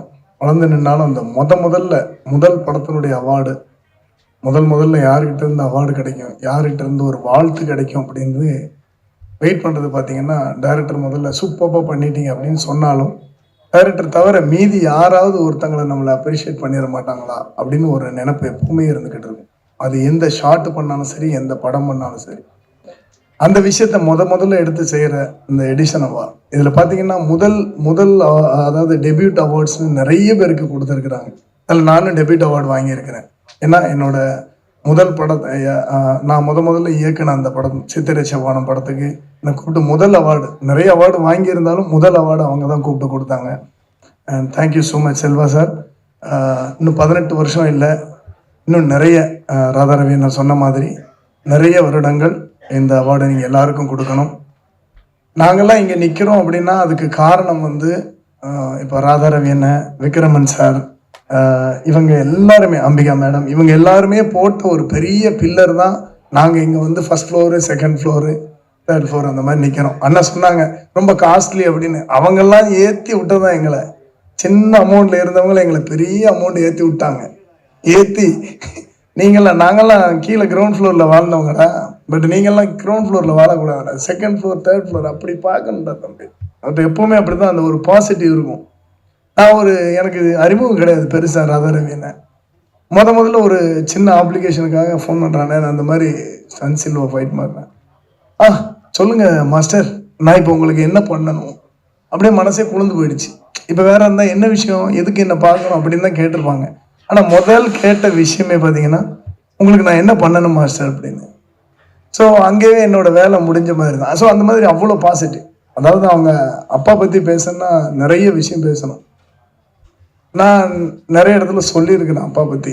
என்ன சொல்லணும் அப்படின்னா, ஒரு திருவள்ளுவர் மாதிரி அவங்க, ஒரு சித்தர் அவர், அவ்வளோதான். ஏன்னா எப்போவோ பேசின ஒரு டைலாகை இன்னைக்கு கூட எடுத்து போட்டால் கரெக்டாக ஃபிட் ஆகும், கரெக்டாக ஃபிட் ஆகும். இன்னைக்கு இல்லை, அது இன்னும் ஃபியூச்சரில் இன்னும் 50 வருஷம் கழிச்சு ஒரு பொலிட்டிக்கலுக்கும் சரி, ஒரு பணக்கார வர்க்கத்துக்கும் சரி, ஒரு கீழே உள்ள வர்க்கத்துக்கும் சரி, ஒரு உழைப்பாளர் வர்க்கத்துக்கும் சரி, இப்படி எல்லா இடத்துலையும் அறிவார்ந்த ஒரு நடிகர்கள். இப்போ நிறைய பேருக்கு சொல்கிறாங்கல்ல, சும்மா ஆக்டர்ஸ்க்கு என்னப்பா தெரியும், அப்படிலாம் இல்லவே இல்லை. ஆக்டர்ஸ்னால் அவ்வளோ புத்திசாலி, அவ்வளோ ஃப்யூச்சரை பற்றி யோசிக்கிற ஒரு அறிவாளிகளாக வளர்ந்துருக்குறாங்க. அவங்கெல்லாம் அப்படி இருந்து எங்களெல்லாம் வளர்த்துருக்குறாங்க. நாங்கள் இங்கே வந்து நிற்கிறோம். அவங்களோட உழைப்பில் தான் நாங்கள் இன்னைக்கு செகண்ட் ஃப்ளோர்லேருந்து பார்க்குறோம். அண்ணனோட விஷனுக்கு நன்றிகள். அதே மாதிரி நான் விக்ரம் சார் பற்றி சொல்லணும். சண்டை இல்லாமல் படம் எடுத்து மக்களை மனசில் தொட்டு அள வைக்கிறதுங்கிறது நடக்காத காரியம். அந்த மாதிரி ஒவ்வொரு மியூசிக்கில், ஒரு சாங்கில், ஒரு பார்வையில், இப்படி எத்தனையோ விதங்களில் அவங்க வந்து மனசை தொட்டிருக்கிறாங்க. இதுக்கு ஒரு பெரிய ஆக்ஷன் படம் தேவையில்லை அப்படிங்கிறத ப்ரூவ் பண்ணது அவங்க தான். ஆக்ஷன் படம் தேவையில்லை, அத்தனை மக்களையும் தொட முடியும் அப்படின்னு ப்ரூவ் பண்ணவங்க. ஸோ அவங்களோட சன்னும் நடிக்கிறாங்க. அவங்களுக்கும் என்னோட மனமார்ந்த வாழ்த்துக்கள். ஃப்யூச்சரில் கண்டிப்பாக பெரிய அவார்டெலாம் வாங்குவாங்க. அப்புறம் வேல்முருகனை, அவங்களுக்கு என்னோட மனமார்ந்த நன்றிகள். டாக்டர் சாருக்கு என்னோட வாழ்த்துக்கள். ஜெகன் கூட வந்து ஒரு சில படங்கள் பண்ணியிருக்கிறோம். பட் இருந்தாலும் ரொம்ப க்ளோஸ் டு ஹார்ட். ஏதாவது ஒரு நல்ல விஷயம் பேசணும், அவர்கிட்ட உட்காந்து பேசும்போதே நம்மளுக்கு தெரியும் மிகப்பெரிய பாசிட்டிவ். பார்த்தீங்கன்னா வந்த உடனே எல்லாரையும் அப்சர்வ் பண்ணி எல்லாரும் என்னென்ன வேலை பண்ணுறாங்க அப்படிங்கிறது பற்றி, இந்த மாதிரி ஒரு நல்ல மனிதர். அவருக்கும் என்னோட மனமார்ந்த வாழ்த்துக்கள். அந்தோனி சாமி நான் வந்து நேரில் சந்தித்தது இப்போ தான். அதாவது அவருடைய சவுண்டை கேட்டு, அவரோட பாட்டை கேட்டு நிறைய இடத்துல தொண்டை கணத்து கண்ணில் தண்ணியோடு அழுதுருக்கிறேன். ஏன்னா அவர் அப்பாவுடைய அந்த சாங்குக்கு நான் அவ்வளோ பெரிய ஃபேன், அவ்வளோ பெரிய பிக் ஃபேன். ஒரு அப்பாவை பற்றி இப்படியெல்லாம் ஒரு அற்புதமான வாய்ஸில் சொல்ல முடியுமா அப்படின்னு சும்மா சொன்னால் நம்மளுக்கு பெருசாக தெரியாது. அந்த வாய்ஸோடு சொல்லி எங்கள் அப்பாவை என்னை பல தடவை எனக்கு ஞாபகப்படுத்தியிருக்கிறாரு. அவருக்கும் என்னோட நன்றிகள் அண்ட் வாழ்த்துக்கள். தேங்க்யூ எடிசன் அவர் team. Thank you. I wish you all the best. Thank you. Manvasanai பாடகர், அவர் பாடல், அப்பா பாடல்லாம் சொன்னாங்க. இன்னொரு பாடகரும் நம் மத்தியிலே வந்திருக்கிறார், திரு சத்யன் அவர்கள். அவரை நாம் அன்போடு மேடைக்கு அழைக்கிறோம். மலேசியாவில் வரும்போது தான் சத்யன் எனக்கு அறிமுகம். நிறைய பேர் போகிற வரவங்களாம் ஃபோட்டோ எடுத்த பிறகு தான் யார் என்னன்னா இதுதான் சத்யன் அப்படின்னு சொன்ன போது சத்யனை நம்ம நிச்சயமாக கௌரவிக்கணும். ஆகவே இப்போது அவருக்கு பூங்கொத்து கொடுத்து நினைவு பரிசினை வழங்க இருக்கிறோம்.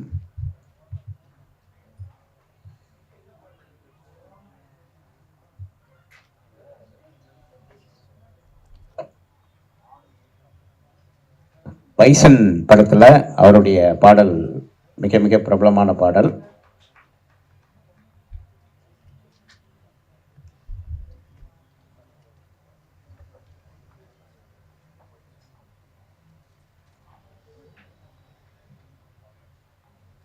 அந்தோனி தாசன் அப்பா பாடலை பற்றி சொல்லும்போது அப்பாவை பற்றி சொல்லணும். நான் முத்துக்குமார் அவர்கள் ஒரு கவிதை எழுதியிருப்பார். அதாவது, சாமியை பார்ப்பதற்காக அப்பாவினுடைய தோல் மீது ஏறி சாமியை பார்த்தேன். அப்போது எனக்கு புரியவில்லை, சாமியின் மீது தான் நான் உட்கார்ந்து கொண்டு சாமியை பார்க்கிறேன் என்று. ஆகவே அப்படி அந்த அப்பாவை பற்றி ஒரு உருக்கமான பாடலை பாடிய அவர் நமது எடிசன் அவார்டை பற்றி ஒரு சில வார்த்தைகளை அழைக்கிறார்.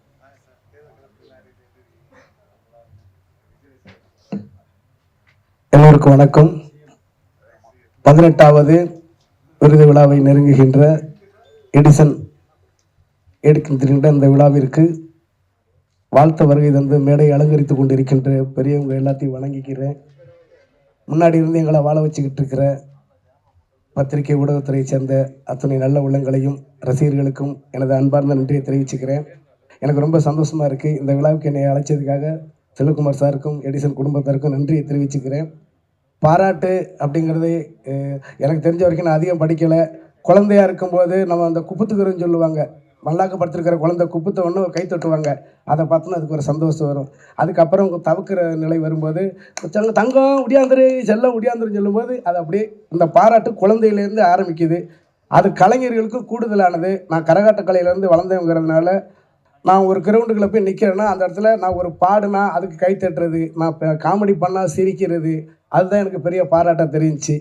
அதுக்கப்புறம் இந்த உலக மேடையில் வரும்போது இந்த மாதிரி விருது விழாக்கள் தான் அதுக்கு முக்கியமாக இருக்குது. இதெல்லாம் அந்த கலைஞர்கள் வந்து அடுத்தடுத்த திறமையை வளர்த்துக்கணும், அடுத்தடுத்து நல்ல நிலைமைக்கு போகணும் அப்படிங்கிறத அவங்க நினைக்கணுங்கிறதுக்காக தான் இந்த பாராட்டு விழாலாம் நடத்துகிறதா நான் கருதுகிறேன். அந்த மாதிரி இந்த கலைஞர்கள்லாம் நல்லா இருக்கணும் அப்படின்னு நினைக்கிற எடிசன் குடும்பமும் செல்வகுமார் சாரும் நல்லா இருக்கணும்னு நான் வேண்டிக்கிறேன். எங்களெல்லாம் கௌரவப்படுத்த நினைக்கிற உங்களுக்கு கடவுள் கௌரவப்படுத்துவார் அப்படின்னு வேண்டிக்கிறேன். நன்றி வாய்ப்புக்கு. மேடையில் சந்திக்கிறேன். தமிழ்நாட்டில் வந்து ஒரு கல்யாணம் தான் பண்ணணும், ஒரு மனைவியோட தான் இருக்கணும். ஆனால் இந்த எடிசன் இந்த லேடியை பொறுத்த வரைக்கும் நான் நிறையா கல்யாணம் பண்ணணும்னு ஆசைப்பட்றேன். அதனால் இந்த பெண்கள் எத்தனை பெண்கள் வந்தாலும் என் வீட்டில் கொண்டு வச்சுக்கிறதுக்கு அவளோட காத்திருக்கிறேன். நன்றி. ஆங்கரை கூப்பிட்டுருந்தீங்கன்னா நான் ரொம்ப சந்தோஷப்பட்டிருப்பேன்னு நினைக்கிறேன். நிகழ்ச்சியினுடைய நிறைவாக பேசுவதற்கு நாம் அழைக்க இருப்பவர், அதாவது உலகின் எல்லா மூலையிலும் தமிழன் இருக்கிறான், தமிழனுடைய மூலையில் தான் தமிழ் இல்லை என்று சொல்வார்கள். ஆனால் உலகின் எல்லா மூலையிலும் தமிழன் இருக்கிறான், அவர்களுடைய இதயத்தில் தமிழனாக இந்த வேல்முருகன் இருக்கிறார் என்பதுதான் உண்மை. அரசியலை விட்டுருங்க, அவருடைய எப்படிப்பட்ட மனிதர் என்பதற்கு செல்வாக்குமார் அவர்கள் ஒரு விஷயத்த சொன்னார். அவங்க ஆஸ்திரேலியாவுக்கு போயிருக்கும்போது பார்த்தீங்கன்னா ஒரு சின்ன கூட்டங்க, ஒரு 50 பேர் தான் இருப்பாங்க அந்த கூட்டத்தில். 2 வயசு குழந்தை, அவனுக்கு இப்போ 22 வயசு. அவன் வந்து கண்ணீரோடு வந்து சொல்கிறான், அதாவது அன்றைக்கி நீங்கள் என்னை வந்து போட்டில் ஏற்றி அனுப்பலைன்னா நாங்கள் உயிரோடே வந்திருக்க மாட்டோம் ஆஸ்திரேலியாவுக்கு. நான் இன்றைக்கி பெரிய சாஃப்ட்வேர் கம்பெனியுடைய அதிபராக இருக்கேன், நான் நன்றி சொல்கிறதுக்காக உங்களுக்கு திருப்பி வந்தேன். நான் அவர்கிட்ட கேட்டேன், ஏன்னா நீங்கள் இதெல்லாம் ஏன் நான் வெளியே சொல்லேன், இதெல்லாம் நம்ம தான் சொல்கிறதுக்காக செய்கிறோம். இது நம்முடைய தமிழ் ஆள், நம்முடைய தமிழனும் சாவுறான், எதை வேணாலும் எதிர்த்து நம்ம செய்யணும் இல்லைன்னே அந்த சொல்லக்கூடிய மனசு இருக்குது பாருங்கள், அது வந்து ரொம்ப ரொம்ப பெரிய மனசு. அதனால தான் கலைஞர் அவர்கள் இவர் சட்டசபையில் பேசி முடிச்சோன்னா நீ வேல் முருகன் இல்லையா தூள் முருகன் அப்படின்னு சொல்லி பாராட்டு பெற்றவர் அவர். ஆகவே வேல்முருகன் அண்ணன் அதே மாதிரி மனிதாபிமானம், கலைஞர் பாராட்டின மாதிரி அவருக்குள்ள ஒரு எம்ஜிஆரும் இருக்கார். அவர் ஆக்சுவலி பிஸ்னஸ் கிளாஸு, அவருக்கு அங்கே உள்ளே ஸ்டே பண்ணுறதுக்கு எனக்கு கொஞ்சம் டிரான்சிட் மலேசியாவிலேருந்து சென்னைக்கு வர்றதுக்கு, அப்போ அவர் பிஸ்னஸ் கிளாஸில் இருக்கார், நாங்கள் கீழே இருக்கோம். அவர் எங்களை விட்டு போகிறதுக்கு மனசே இல்லை, என் கூட இங்கே உட்காரலாமா, நான் கொஞ்ச நேரம் தானே இல்லை நான் போய் ரெஸ்ட் எடுத்துகிட்டு வாங்க, இன்னும் 3 மணி நேரம் இருக்குது ஃப்ளைட்டுக்கு. அப்போ உடனே என்ன பண்ணுறாரு, வரும்போது அந்த பேக்கெட்டில் அங்கேருந்து ஒரு 4 ஆரஞ்சு 2 ஆப்பிள் எடுத்துகிட்டு வந்து நீங்களாம் பசியாக இருப்பீங்க சாப்பிடுங்க அப்படின்னு சொல்லி கொடுக்கக்கூடிய தலைவர்கள் என்பது தமிழகத்துக்கு கிடைப்பது ரொம்ப ரொம்ப அரிது. அவரை நாம் சரியான அங்கீகாரம் செய்யவில்லை, ஆனால் காலம் உங்களை நிச்சயமாக அந்த அங்கீகாரம் செய்யும். நீங்களாம் வந்து சுயமரியாதையோட தன்னம்பிக்கையோடு இருக்கிறதுனால இது பெரியாருடைய மண், நிச்சயம் உங்களுக்கான ஒரு வாய்ப்பு வரும். நான் அரசியல் பேச விரும்பவில்லை, ஆனால் இந்த கூட்டத்திற்கு வந்திருக்கின்ற போது எப்படிப்பட்ட மனிதரை நாம் அழைத்திருக்கிறோம் என்பதை நீங்கள் தெரிந்து கொள்ள வேண்டும் என்பதற்காகத்தான் அவரை பற்றி நான் சொல்லுகிறேன். ஆகவே தன்னம்பிக்கை மிக்க சுயமரியாதை மிக்க தமிழர்களுக்கு என்று சொன்னால் முதல் குரலாக நிற்கக்கூடிய அவருடைய குரல் இப்போது ஒலிக்க வருகிறது. உங்களுடைய கரங்களை தட்டி அவரை வரவேற்கிறேன்.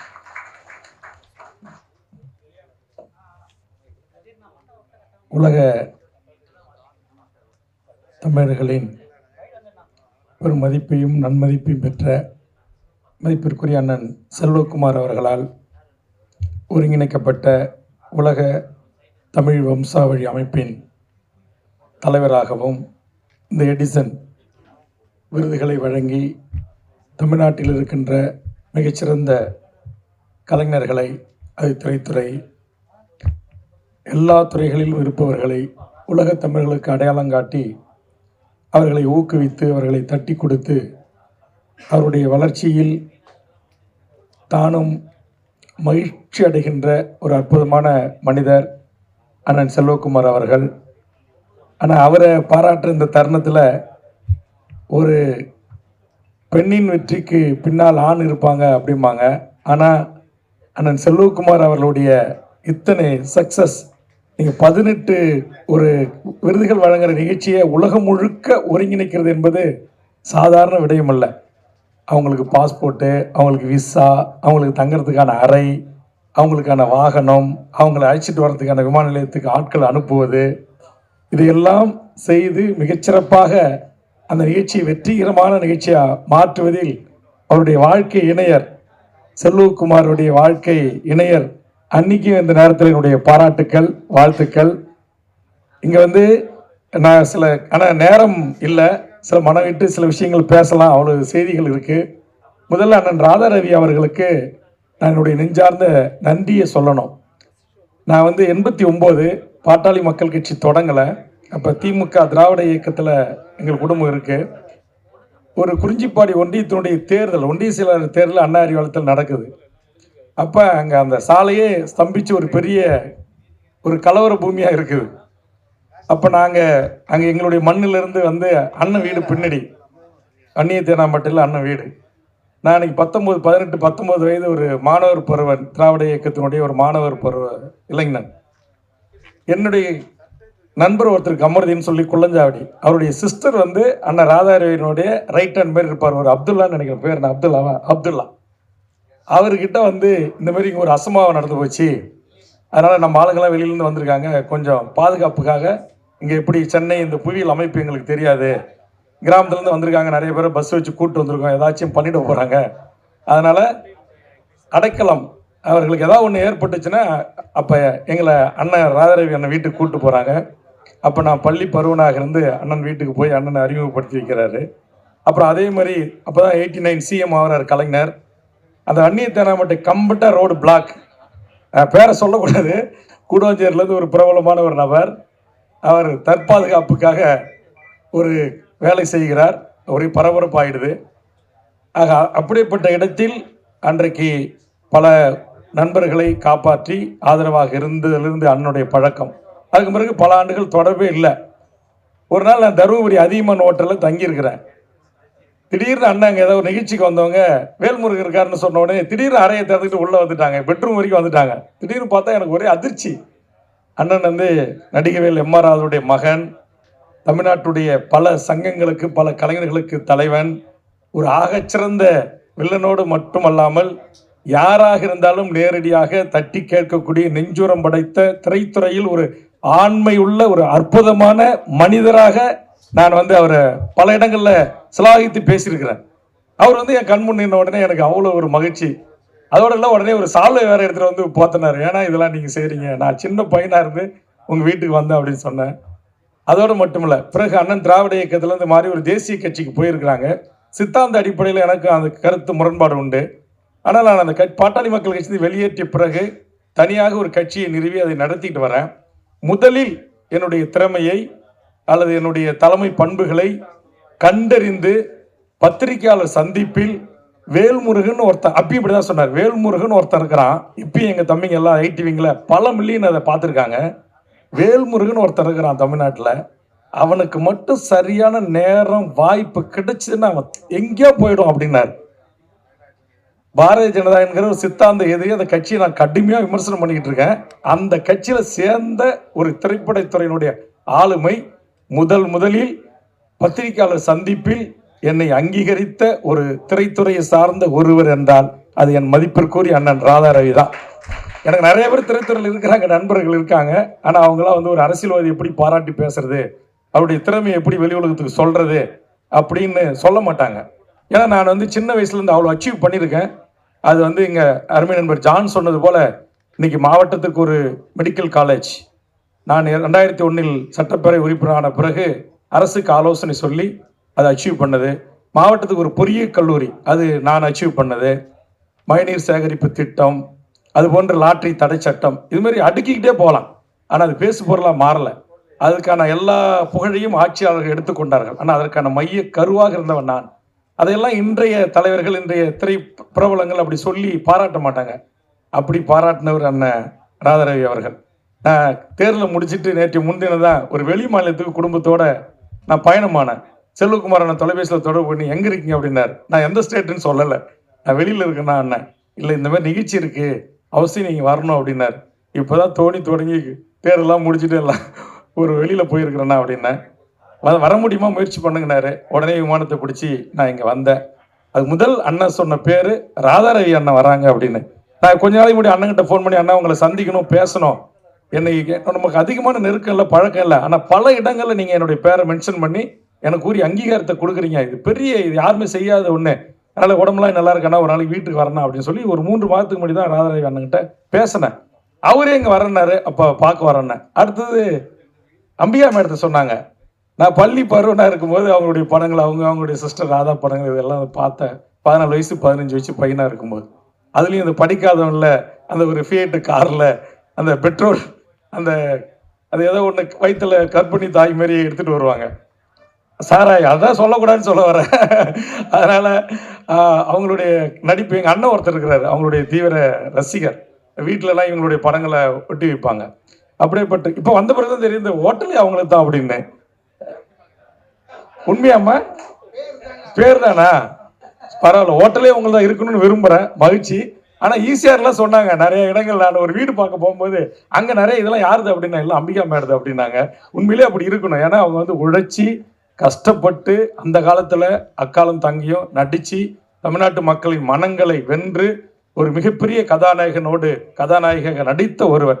தன் உழைப்பின் மூலம் சம்பாதித்து பொருளீட்டி வாழக்கூடிய நடிகை. அவங்க வராங்க அப்படின்னு சொன்னாங்க. விக்ரம் அண்ணன் வராங்கன்னு எனக்கு சொல்லவே இல்லை. ஆனால் அவர் விக்ரம் அண்ணன் மேலே எனக்கு ஒரு மிகப்பெரிய மரியாதை. ஏன்னா தமிழ் திரைப்படத்தில் ஒரு ஆபாசம் இல்லை, இரட்டை வசனம் இல்லை, அருவருக்கத்தக்க காட்சிகள் இல்லை. அற்புதமான படைப்பாளி நம்முடைய அண்ணன். அதனால் அவர் இவங்க எல்லாரையும் நான் ஒரு மேடையில் சந்திக்கிறேன். ஸ்டென் மாஸ்டர் சிவாவை பற்றி இந்த பிரச்சாரத்தில் நிறைய இடத்துல பேசியிருக்கிறேன். அவரை பற்றி பேசல, அவர் பேரை சொல்லி இல்லை. ஆனால் இந்த ஸ்டென் நடிகர் யாரோ ஒருத்தர் பாடுறாங்க, ஒருத்தருக்கு பேர் வாங்குறாங்க, யாரோ அடி வாங்குறாங்க, உத வாங்குறாங்க, ஒருத்தர் கதாநாயகராக இருக்கிறாங்க. அதனால் நீங்கள் வந்து மக்களுக்கான தலைவர்களை நீங்கள் வந்து திரையில் தேடாதீங்க, தரையில் தேடுங்க அப்படின்ற அடிப்படையில் உங்களுடைய அந்த தியாகத்தை போற்றியிருக்கிறேன். அதே மாதிரி நம்முடைய இவர் நக்கல் நையாண்டி பிடிச்சவர்னு தான் அவருடைய சில அந்த வார்த்தைகள்லாம் வந்து ரொம்ப ஜெகன் அற்புதமான ஒரு கலைஞர், ஒரு பன்முக ஆற்றல் உள்ளவராக வளர்ந்துட்டு வந்துடுறாங்க. அந்தோணி அண்ணன், அறிவுமதி அண்ணா அவரை பற்றி என்கிட்ட சொல்லியிருக்காரு. அறிவுமதி அண்ணா என்னுடைய உறவினர், எங்கள் ஊருக்காரரு. சின்ன பொண்ணு அவர் தான் அறிமுகப்படுத்தினார். அதனால் இந்த முகம் இன்னைக்கு உலகம் பூரா பேசு பொருளாக மாறி இருக்கு. இதெல்லாம் வந்து உண்மையிலேயே தமிழர்களுக்கு நான் வந்து உலக தமிழரின் வாழ்வுரிமைக்காக தமிழக வாழ்வுரிமை கட்சி நடத்திருக்கிறேன். ராதாரவி அண்ணா, அம்பிகா, சிஎம் ரெட்டி, டாக்டர்லாம் சொன்னாங்க அவர் தெலுங்கு சம்மேளனத்துக்கு ஒரு கட்சியை நடத்துறாரு. நீங்கள் கவலைப்படாதீங்க, தமிழக வாழ்வுரிமை கட்சி தமிழருக்கான அரசியலை செய்கிறது. அதில் இந்த மண்ணில் வாழ்கின்ற மொழிவழி சிறுபான்மையாக இருக்கிற இந்த மண்ணின் வளர்ச்சிக்கு, இந்த மண்ணின் மேன்மைக்கு, இந்த நாட்டின் உயர்வுக்காக பாடுபட்ட அத்தனை பேரும் தமிழராய் ஏற்கிற ஒரு கட்சி தான் தமிழக வாழ்வுரிமை கட்சி. நாங்கள் வந்து பிளட்டு டெஸ்ட்டு அதெல்லாம் பண்ணுறது இல்லை. ஆனால் சமூக நீதியை சொல்லுவோம். அவரவர்களின் எண்ணிக்கைக்கு ஏற்றவாறு கல்வி, வேலைவாய்ப்பு உரிமை, அரசியல் அதிகார உரிமை இருக்க வேண்டும் என்று சொல்லக்கூடியவர்கள். மொழியால் பிரிதொரு தாய்மொழி கொண்டவர்களை தெலுங்கர்கள் என்றோ அல்லது மலையாளிகள் என்றோ அல்லது அவர்கள் வேறு தாய்மொழியை கொண்டவர்கள் தமிழ்நாட்டை விட்டு வெளியேறுங்கள் என்று சொல்லுகின்ற அரசியல்வாதி நான் அல்ல என்பதற்காக இங்கு பதிவு செய்கிறேன். ஆனால் என்னை பொறுத்த வரையில் தமிழக வாழ்வுரிமை கட்சி என்பது இந்த தமிழர் நிலத்தில் வாழ்கின்ற அனைத்து மக்களின் வாழும் உரிமைக்காகவும் உலகம் முழுவதும் வாழ்கின்ற தமிழர்களின் வாழும் உரிமைக்காக தொடங்கப்பட்ட ஒரு அரசியல் பேரியக்கம். இங்கு ஜாதி கிடையாது, மதம் கிடையாது. இந்த இயக்கம் இந்த மண்ணில் வாழ்கின்ற அனைவருடைய மேம்பாட்டுக்காக, அனைத்து உயிரினங்களுக்காகவும் அவரவர்களின் வாழும் உரிமைக்காகவும் போராடுகிற ஒரு இயக்கம் தான். அதனால தான் செல்வகுமார் அண்ணன், குமரேசன் போன்றவர்கள் என்னை அரசியல்வாதியாகவே பார்க்கறதாவே இல்லை. அது ஆஸ்திரேலியாவுக்கு அழைத்த போதும் சரி, மலேசியாவுக்கு அழைத்த போதும், பினாமுக்கு அழைத்த போதும் சரி, அவர்கள் எங்கெல்லாம் அழைக்கிறார்களோ அங்கெல்லாம் போய் நான் நின்று அங்கே என்னுடைய செயல்பாடுகள், உலகளாவிய சில செயல்பாடுகளை அவர்கள் தெரிந்து கொண்டிருக்கிறார்கள். எனக்கு விளம்பரம் இல்லை. நான் வந்து இப்போது கூட குமரேசன் அண்ணன் வந்து ஒரே முறை தான் பார்த்தார். பார்த்த உடனே எனக்கு வந்து ஒரு பெரிய தொகை, நினச்சி பார்க்க முடியாத ஒரு தொகை. அவர் வந்து இந்த இந்தியன் இண்டஸ்ட்ரீஸ் அசோசியேஷனுடைய அந்த காமர்ஸ் அதனுடைய தலைவராகவும் இருக்கார், வைஸ் பிரசிடண்டாகவும் இருக்கார். என்கிட்ட மலேசியா ஆஸ்திரேலியாவில் வச்சு சொல்கிறார், அண்ணன் நான் ஒரு பெரிய தொகை உங்களுக்கு கொடுக்கணும், நீங்கள் இத்தனை கோடி ரூபாயே ஏழை தமிழ் மக்களுக்காக, புலம்பெயர்ந்த தமிழுக்காக செலவு பண்ணியிருப்பீங்க, அது ஒரு பங்களிப்பு அப்படின்னு சொன்னார். இல்லைண்ணா எனக்கு வேண்டாம், நான் இதுவரையில் யாருக்கிட்டையும் ஒரு ரூபாய் கூட என் பொது வாழ்க்கையில் நன்கொடை என்று கேட்டதும் இல்லை, வாங்கியதும் இல்லை. என் கட்சிக்காரருடைய உழைப்பு, என் உறவுகள், நண்பர்களுடைய உழைப்பு, அதற்கான ஒரு கட்டமைப்புகளை உருவாக்கி வருகிறேன். நேரங்காலம் வருகின்ற போது நான் கேட்பேன், அப்போது உதவி செய்யுங்கள் என்று சொன்னேன். ஒரே நாள் சந்திப்பில் ஒரு பெரிய தொகை, நினச்சா ஒரு சின்னதாக ஒரு பாதி படம் கூட எடுத்துடலாம், அவ்வளோ பெரிய தொகை. அதனால் நான் வந்து செல்வகுமார் அண்ணன் கூட சொன்னாங்க, நமக்கு நிறைய கான்ட்ராக்ட்ஸ் இருக்குது, அதை ஹெல்ப் தேவை சட்டமன்ற தேர்தலுக்கு அப்படின்னாங்க. இல்லைண்ணா நான் சமாளிச்சிடுறேன் அப்படின்னா. எதற்காக இதை சொல்லுகிறேன் என்று சொன்னால், இன்றைக்கி எல்லாருடைய பேர் போய் கெடுத்துக்கிறது என்னென்னா, இங்கே எவ்வளோ நட்பாக இருப்போம். இந்த நட்பு ஏற்பட்ட உடனே அப்புறம் ஏதாவது ஒரு 2 நாள் கழிச்சு 10 நாள் கழிச்சு ஒரு ஃபோன் பண்ணி ரொம்ப கஷ்டப்படுறேன், ஏதாவது கொஞ்சம் ஹெல்ப் பண்ணுறேன். அதில் தான் முரண் வரும். இந்த நட்பு முரண் எங்கே வருது அப்படின்னா இந்த குடுக்கல் வாங்கல தான் வரும். கொடுத்தா ஒரு நேரம் நல்லவன், கொடுத்து உதவி பண்ணிட்டு திருப்பி கேட்டால் கெட்டவன். ஆக இதனால தான் நான் வந்து நண்பர்கள்ட்டையும் வைத்துக் கொள்வதில்லை, பொதுமக்கள்கிட்டையும் வைத்துக் கொள்வதில்லை, வணிக நிறுவனங்களிடத்திலும் அப்படி எதையும் வைத்துக் கொள்வதில்லை, குறிப்பாக அந்த கார்ப்பரேட் பெரும் முதலாளிகள். அதனால் பெப்சி கோக் நிறுவனம் கங்கை கொண்டானில் தண்ணியை உறிஞ்சி விற்றாங்க. தாமிரபரணி தமிழ்நாட்டிலே தொடங்கி தமிழ்நாட்டிலே முடிகிற ஆறு. அதை எதிர்த்து மிகப்பெரிய போராட்டம் பண்ணி அம்மையார் ஜெயலலிதா போகக்கூடாதுன்னு என்ன சொன்னாங்க. மீறி போனேன். அப்புறம் அவங்களுக்கு தான் தெரியுமே, நான் சொல்கிறத கேட்காம மீறி போறியான்னு சொல்லி எனக்கு வந்து ஃபயரிங் ஆர்டர் கொடுத்து நட்டிச்சார்ஜ். நியூஸ் சேனலில் கூட பார்த்தீங்கன்னா தெரியும், அப்படி ரத்தம் ஆறாக ஓடும். எனக்கு அன்றைக்கி விழுந்து அடி தான் முதுகெலும்பு, இன்னும் அதிக நேரம் உட்கார முடியாது. பிஸ்னஸ் கிளாஸை பற்றி ஜான் சொன்னார் நண்பர். பிஸ்னஸ் கிளாஸ் வந்து பணம் இருக்குன்றது பிஸ்னஸ் கிளாஸ் இல்லை. எனக்கு காவல்துறையினுடைய தடியடியில் எனக்கு ஒரு முதுகெலும்பு அந்த ஃபைனல் கார்டு பாதிக்கப்பட்டது. அதனால் நான் அதிக நேரம் உட்கார முடியாது. அதனால தான் கடனை வாங்கியாச்சு பிஸ்னஸ் கிளாஸில் போய் அந்த நிகழ்ச்சி தமிழுக்கான அந்த நிகழ்ச்சியில் பங்கெடுக்கணும் அப்படின்றது என்னுடைய விருப்பம். அதனால் அந்த தண்ணியை உறிஞ்சி இது பண்ணும்போது அப்புறம் ஹைகோர்ட்டுக்கு அதே பொதுநல வழக்காக போட்டு இன்றைக்கி அதை நாங்கள் ஸ்டே பண்ணிட்டோம். அது பன்னாட்டு நிறுவனம். அந்த நிறுவனம் என்கிட்ட தமிழ்நாட்டிலேருந்து அரசியல்வாதி மூலமாக பல கோடிகள் பேசினாங்க. அதேமாதிரி கத்தி படம் லைக்கா ப்ரொடக்ஷன் இனப்படுகொலையாளன் அவருடைய பங்குதாரர் என்பதற்காக தடுத்து நிறுத்தின. இன்றைய தமிழ்நாட்டின் முதல்வர் வேட்பாளராக முன்னிறுத்தப்பட்டிருக்கின்ற விஜய் அவருடைய மேலாளர் காஸ்மோபாலிட்டன் கிளப்புக்கு வந்து அவர் சொன்னார், ஒரு பெரிய தொகையை உங்களுக்கு நன்கொடையாக தரோம், உங்கள் கட்சியினுடைய அத்தனை ஆஃபீஸ் பேரருக்கும் வாகனங்கள் வாங்கி தரோம் அப்படின்னாங்க. இதுவரையிலும் யாரிடத்திலும் எதற்காகவும் ஒரு ரூபாய் கூட லஞ்சமோ கமிஷனோ கையூட்டு பெறாத ஒரு அரசியல்வாதியாக என்னை நெஞ்சு நிமிர்த்தி நான் சொல்லக்கூடிய தகுதி படைத்தவன் என்பதனால்தான் செல்வகுமார் அண்ணன் பல இடங்களில் என்னை கொண்டு போய் அறிமுகப்படுத்துகிறார். இது போன்ற பொது நிகழ்ச்சிகளில் கலந்து கொள்கிற வாய்ப்பை தருகிறார். அவருக்கும் அவருடைய தலைவர், துணைத் தலைவர் உள்ளிட்டவர்களுக்கும் அருமை நண்பர் ஜான், அவர் வேலை செய்கிறது மாற்று அன்னைக்கு தான். ஆனால் அவர் என்னுடைய உழைப்பை அங்கீகரித்து பல பத்திரிகை நண்பர்களிடத்தில் இப்படி போன்றவர்களெல்லாம் இருக்கிறார்கள், இவர்களையெல்லாம் நாம் ஊடக தர்மத்தோடு ஆதரிக்க வேண்டும் என்று சொல்லக்கூடிய நல்ல மனங்கள். அதனால் அங்கே ஸ்டெண்ட் மாஸ்டரில் தொடங்கி நான் கதாநாயகியாக பார்த்து வியந்து பாராட்டிய மேடம் அம்பிகா மேடம் அவர்கள், அவருடைய சிஸ்டர் ராதா மேடம், அதுமாதிரி சிஎம் ரெட்டி சார், அவர் கட்சி ஆரம்பிச்சதுலேருந்து அவருடைய கிளினிக் நடவடிக்கைகள் எனக்கு தெரியும். ஒரு புகழ்பெற்ற பெரிய மருத்துவமனை, பெரிய செல்வந்தர். ராதாரை ஒன்றும் சொல்லவே வேண்டாம். பல காலகட்டங்களில் என்னை பற்றி எல்லார்கிட்டையும் நல்ல விதமாக சொல்லி எனக்கு ஒரு சமூகத்தில் திரைத்துறையில் எனக்கு வந்து திரைத்துறைக்கு எனக்கும் கொஞ்சம் மோதல் அப்பப்போ இருந்துக்கிட்டே இருக்கும். ஏன்னா கலைஞரே சட்டமன்றத்தில் ஏற்று கேட்டவன், மாநாட மயிலாட நிகழ்ச்சிகளிலே அங்கே மானும் ஆடவில்லை மயிலும் ஆடவில்லை என்று கலைஞரே ஏற்று கேட்ட சட்டமன்றத்தில். உடனே அவர் மைக்கு அவருக்கே உரிய பண்ணலை. அதுதான் தமிழக மக்கள் நிறைய பேர் பார்க்குறாங்கன்னு சொல்லிட்டு டக்குன்னு சுதாரிச்சிட்டாரு. அவர் சொல்லாமல் உடனே என் பங்காளி துரைமுருகன் விட்டு எனக்கு பதில் சொல்ல சொன்னார். அதனால் இங்கே நம்முடைய இயக்குனர் அவர் அறிமுகம் சொல்லியிருக்காங்க. நிறைய பேரோட நான் பழகிறேன். இருந்தாலும் நெருக்கமான பழக்கங்கள் இல்லை. கொஞ்சம் திரைத்துறை எட்டை தான் வச்சு மெயின்டைன் பண்ணுவேன். செல்வகுமார் அண்ணன் தான் கொஞ்சம் அப்பப்போ கொண்டு வந்து நெருக்கமாக இருறாரு. இந்த பத்திரிகையாளர் சந்திப்பின் ஊடாக அவங்க சொன்ன மாதிரி சரியான நேரத்திற்கு வந்து காத்திருந்தீங்க. நானும் அதே மாதிரி தான் 9:30 மணி வலசரவாக்கம் வீடு, அண்ணனுக்கு ஃபோன் அடிச்சுட்டேன், அண்ணன் தயாராக இருக்கேன் வரலாமான்னு. 10:20 ஏதோ ராகுகாலம் எம்மகண்டெல்லாம் பார்க்குறாங்க, 10:20க்கு நீங்கள் வந்தால் போதுனாரு. நான் 10:15க்கே வந்துட்டேன். நானும் நேரத்தை நிர்வாகத்தை சரியாக கடைபிடிக்கக்கூடிய என்பது உங்களுக்கு தெரியும். அந்த வகையில் உங்களுடைய குழுவுக்கும் உங்களை பின்புலமாக இருந்து எல்லா துன்பங்களையும் தாங்கி இதுக்கு எல்லாத்துலேயும் இருக்கிற அண்ணியை தான் நான் பாராட்டணும். ஏன்னா நீங்கள் நல்லா கோட் செட் போட்டு வந்து மேடையில் பேசிடுறீங்க. ஆனால் பாவம் அவங்க பின்னாடி இருந்து ஒவ்வொரு வெளிநாட்டு பயணங்கள் நான் முன்னாடியே சொன்ன மாதிரி தான் இத்தனை அதை பார்க்கும்போது அந்த நீங்கள் போட்டிங்களா அந்த விஷுவல், இத்தனை கதாநாயகிகள் இவ்வளோ பெரிய ஆளுமைகளை வர வச்சு, அது சில பேர்லாம் வந்து ஏசி ஒர்க் ஆகலை, இல்லை கொஞ்சம் லிஃப்ட்டு 2 படி ஏறி போகணும் அப்படின்னா கோச்சிப்பாங்க. இவங்களை எல்லாரையும் சரி பண்ணி இத்தனை நாடுகளுக்கு, இப்போ கூட ஜப்பானில் வேற அடுத்த மாநாட்டை அறிவிச்சிருக்கிறீங்க. ஆனால் எல்லாரையும் எல்லா நாட்டுக்கும் அழைச்சி அந்த விசா ப்ராசஸ் எல்லாத்தையும் பண்ணி எல்லா நாட்டு தூதர்களோட ஒரு நட்பு பாராட்டி அந்தந்த மாநில முதலமைச்சர்கள் பிரைம் மினிஸ்டர்களோட ஒரு நல்ல நட்பை உருவாக்கி தமிழ்நாடு அரசு எந்த அரசாக இருந்தாலும் அவர்களோட ஒரு கான்ட்ரவர்சி இல்லாமல் இந்த விருதுகளை வழங்கி இவர்களை கௌரவித்து அடுத்தடுத்த தலைமுறையை உருவாக்குவதற்கு ஊக்கமளிக்கின்ற உங்களுடைய மகத்தான பணிக்கு என்னுடைய வாழ்த்துக்களையும் பாராட்டுகளையும் சொல்லி, இயக்குனர் விக்ரம் சார், நீங்கள் நல்லா நீண்ட நெடிய ஆயுளோட வாழணும். எல்லாருமே மேடையில் இருக்கிறவங்க, குறிப்பாக உங்கள் மகனை பற்றி சொன்னீங்க. நீங்கள் தமிழ் திரையுலகத்திற்கு, தமிழ் சமூகத்திற்கு, தமிழ்நாட்டிற்கு, திரைத்துறைக்கு நல்லதையே நினைத்து நல்லதையே செய்த ஒரு அற்புதமான இயக்குனர் உங்கள் மகன். நீங்கள் விரும்பியது போல் ஒரு மகத்தான ஒரு கலைஞனாக நடிகனாக வருவார். இயற்கை உங்களுக்கு தோள் கொடுத்து துணை நிற்கும் என்பதை இந்த நேரத்தில் தெரிவித்து, வருகை தந்த அனைத்து பத்திரிகை ஊடக நண்பர்களுக்கும், இங்கே வருகிறேன் என்ற செய்தி அறிந்து மே தினத்தில் கொடியேற்று வந்து என்னோடு வந்த எம் கட்சியினுடைய நிர்வாகிகள், அத்தனை ஆளுமைகள், பத்திரிகை ஊடக நண்பர்கள் சிறப்பாக வந்த உடனே என்னை எல்லா மேனேஜர்லேருந்து ஜிஎம்லேருந்து எல்லாரும் வரவேற்றாங்க. சரி அம்பிகா ஹோட்டல் மேடம் இருக்குது, மேடம் வந்திருக்காங்க, மேடம் தான் ஏதோ வேல்முருகன் வராரு, எம்எல்ஏ கொஞ்சம் பொலிட்டிக்கல் லீடர் வராரு, ரிசீவ் பண்ணுங்கன்னு சொல்லியிருப்பாரு, அதனால் இத்தனை பேர் ஓடி வராங்கன்னு நினச்சேன். இல்லை அவங்க சொல்லாமே இங்கே ஒரு புரட்டக்கலை ஒரு மறுமொழியாக வரவேற்ற அத்தனை ஊழியர்களுக்கும் நண்பர்களுக்கும் எப்போதும் நான் நெருக்கமாக இருக்கிற எனதருமை பத்திரிகை ஊடக நண்பர்களுக்கும் மூத்த திரைத்துறையை கவர் செய்கின்ற பத்திரிகை ஆளுமைகளுக்கும் என் நெஞ்சார்ந்த நன்றியை கூறி நிறைவு செய்கிறேன். நன்றி, வணக்கம்.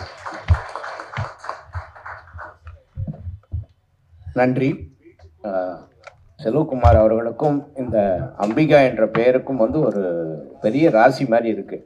ஏன்னா இந்த அம்பிகா எம்பையர் ஆரம்பித்ததுலேருந்து அவங்க வந்து நமக்கு நிறைய உதவிகளை செய்திருக்காங்க. ஆகவே அவங்களுக்கு நம்ம வந்து நன்றி பாராட்டணும். ஏன்னா எங்கள் சார்பாகவே அவங்க வரவேற்பாங்க. ஆகவே அவரோட டைரக்டர் அம்பிகா ராமச்சந்திரன் அவர்களை நான் அன்போடு மேடைக்கு அழைக்கிறேன். அவர்களுக்கு இப்பொழுது பூங்கொத்து கொடுத்து நாம் வரவேற்க இருக்கிறோம். வாங்க mister Ramachandran. Director mister Ambika Ramachandran, Ambika பேருனுடைய டைரக்டர். நம்முடைய கரங்களை தட்டுவோம். ஏன்னா நமக்கு வந்து ஆரம்ப காலத்துலேருந்து அவங்க ரொம்ப பேருதவியாக இருக்கிறார்கள்.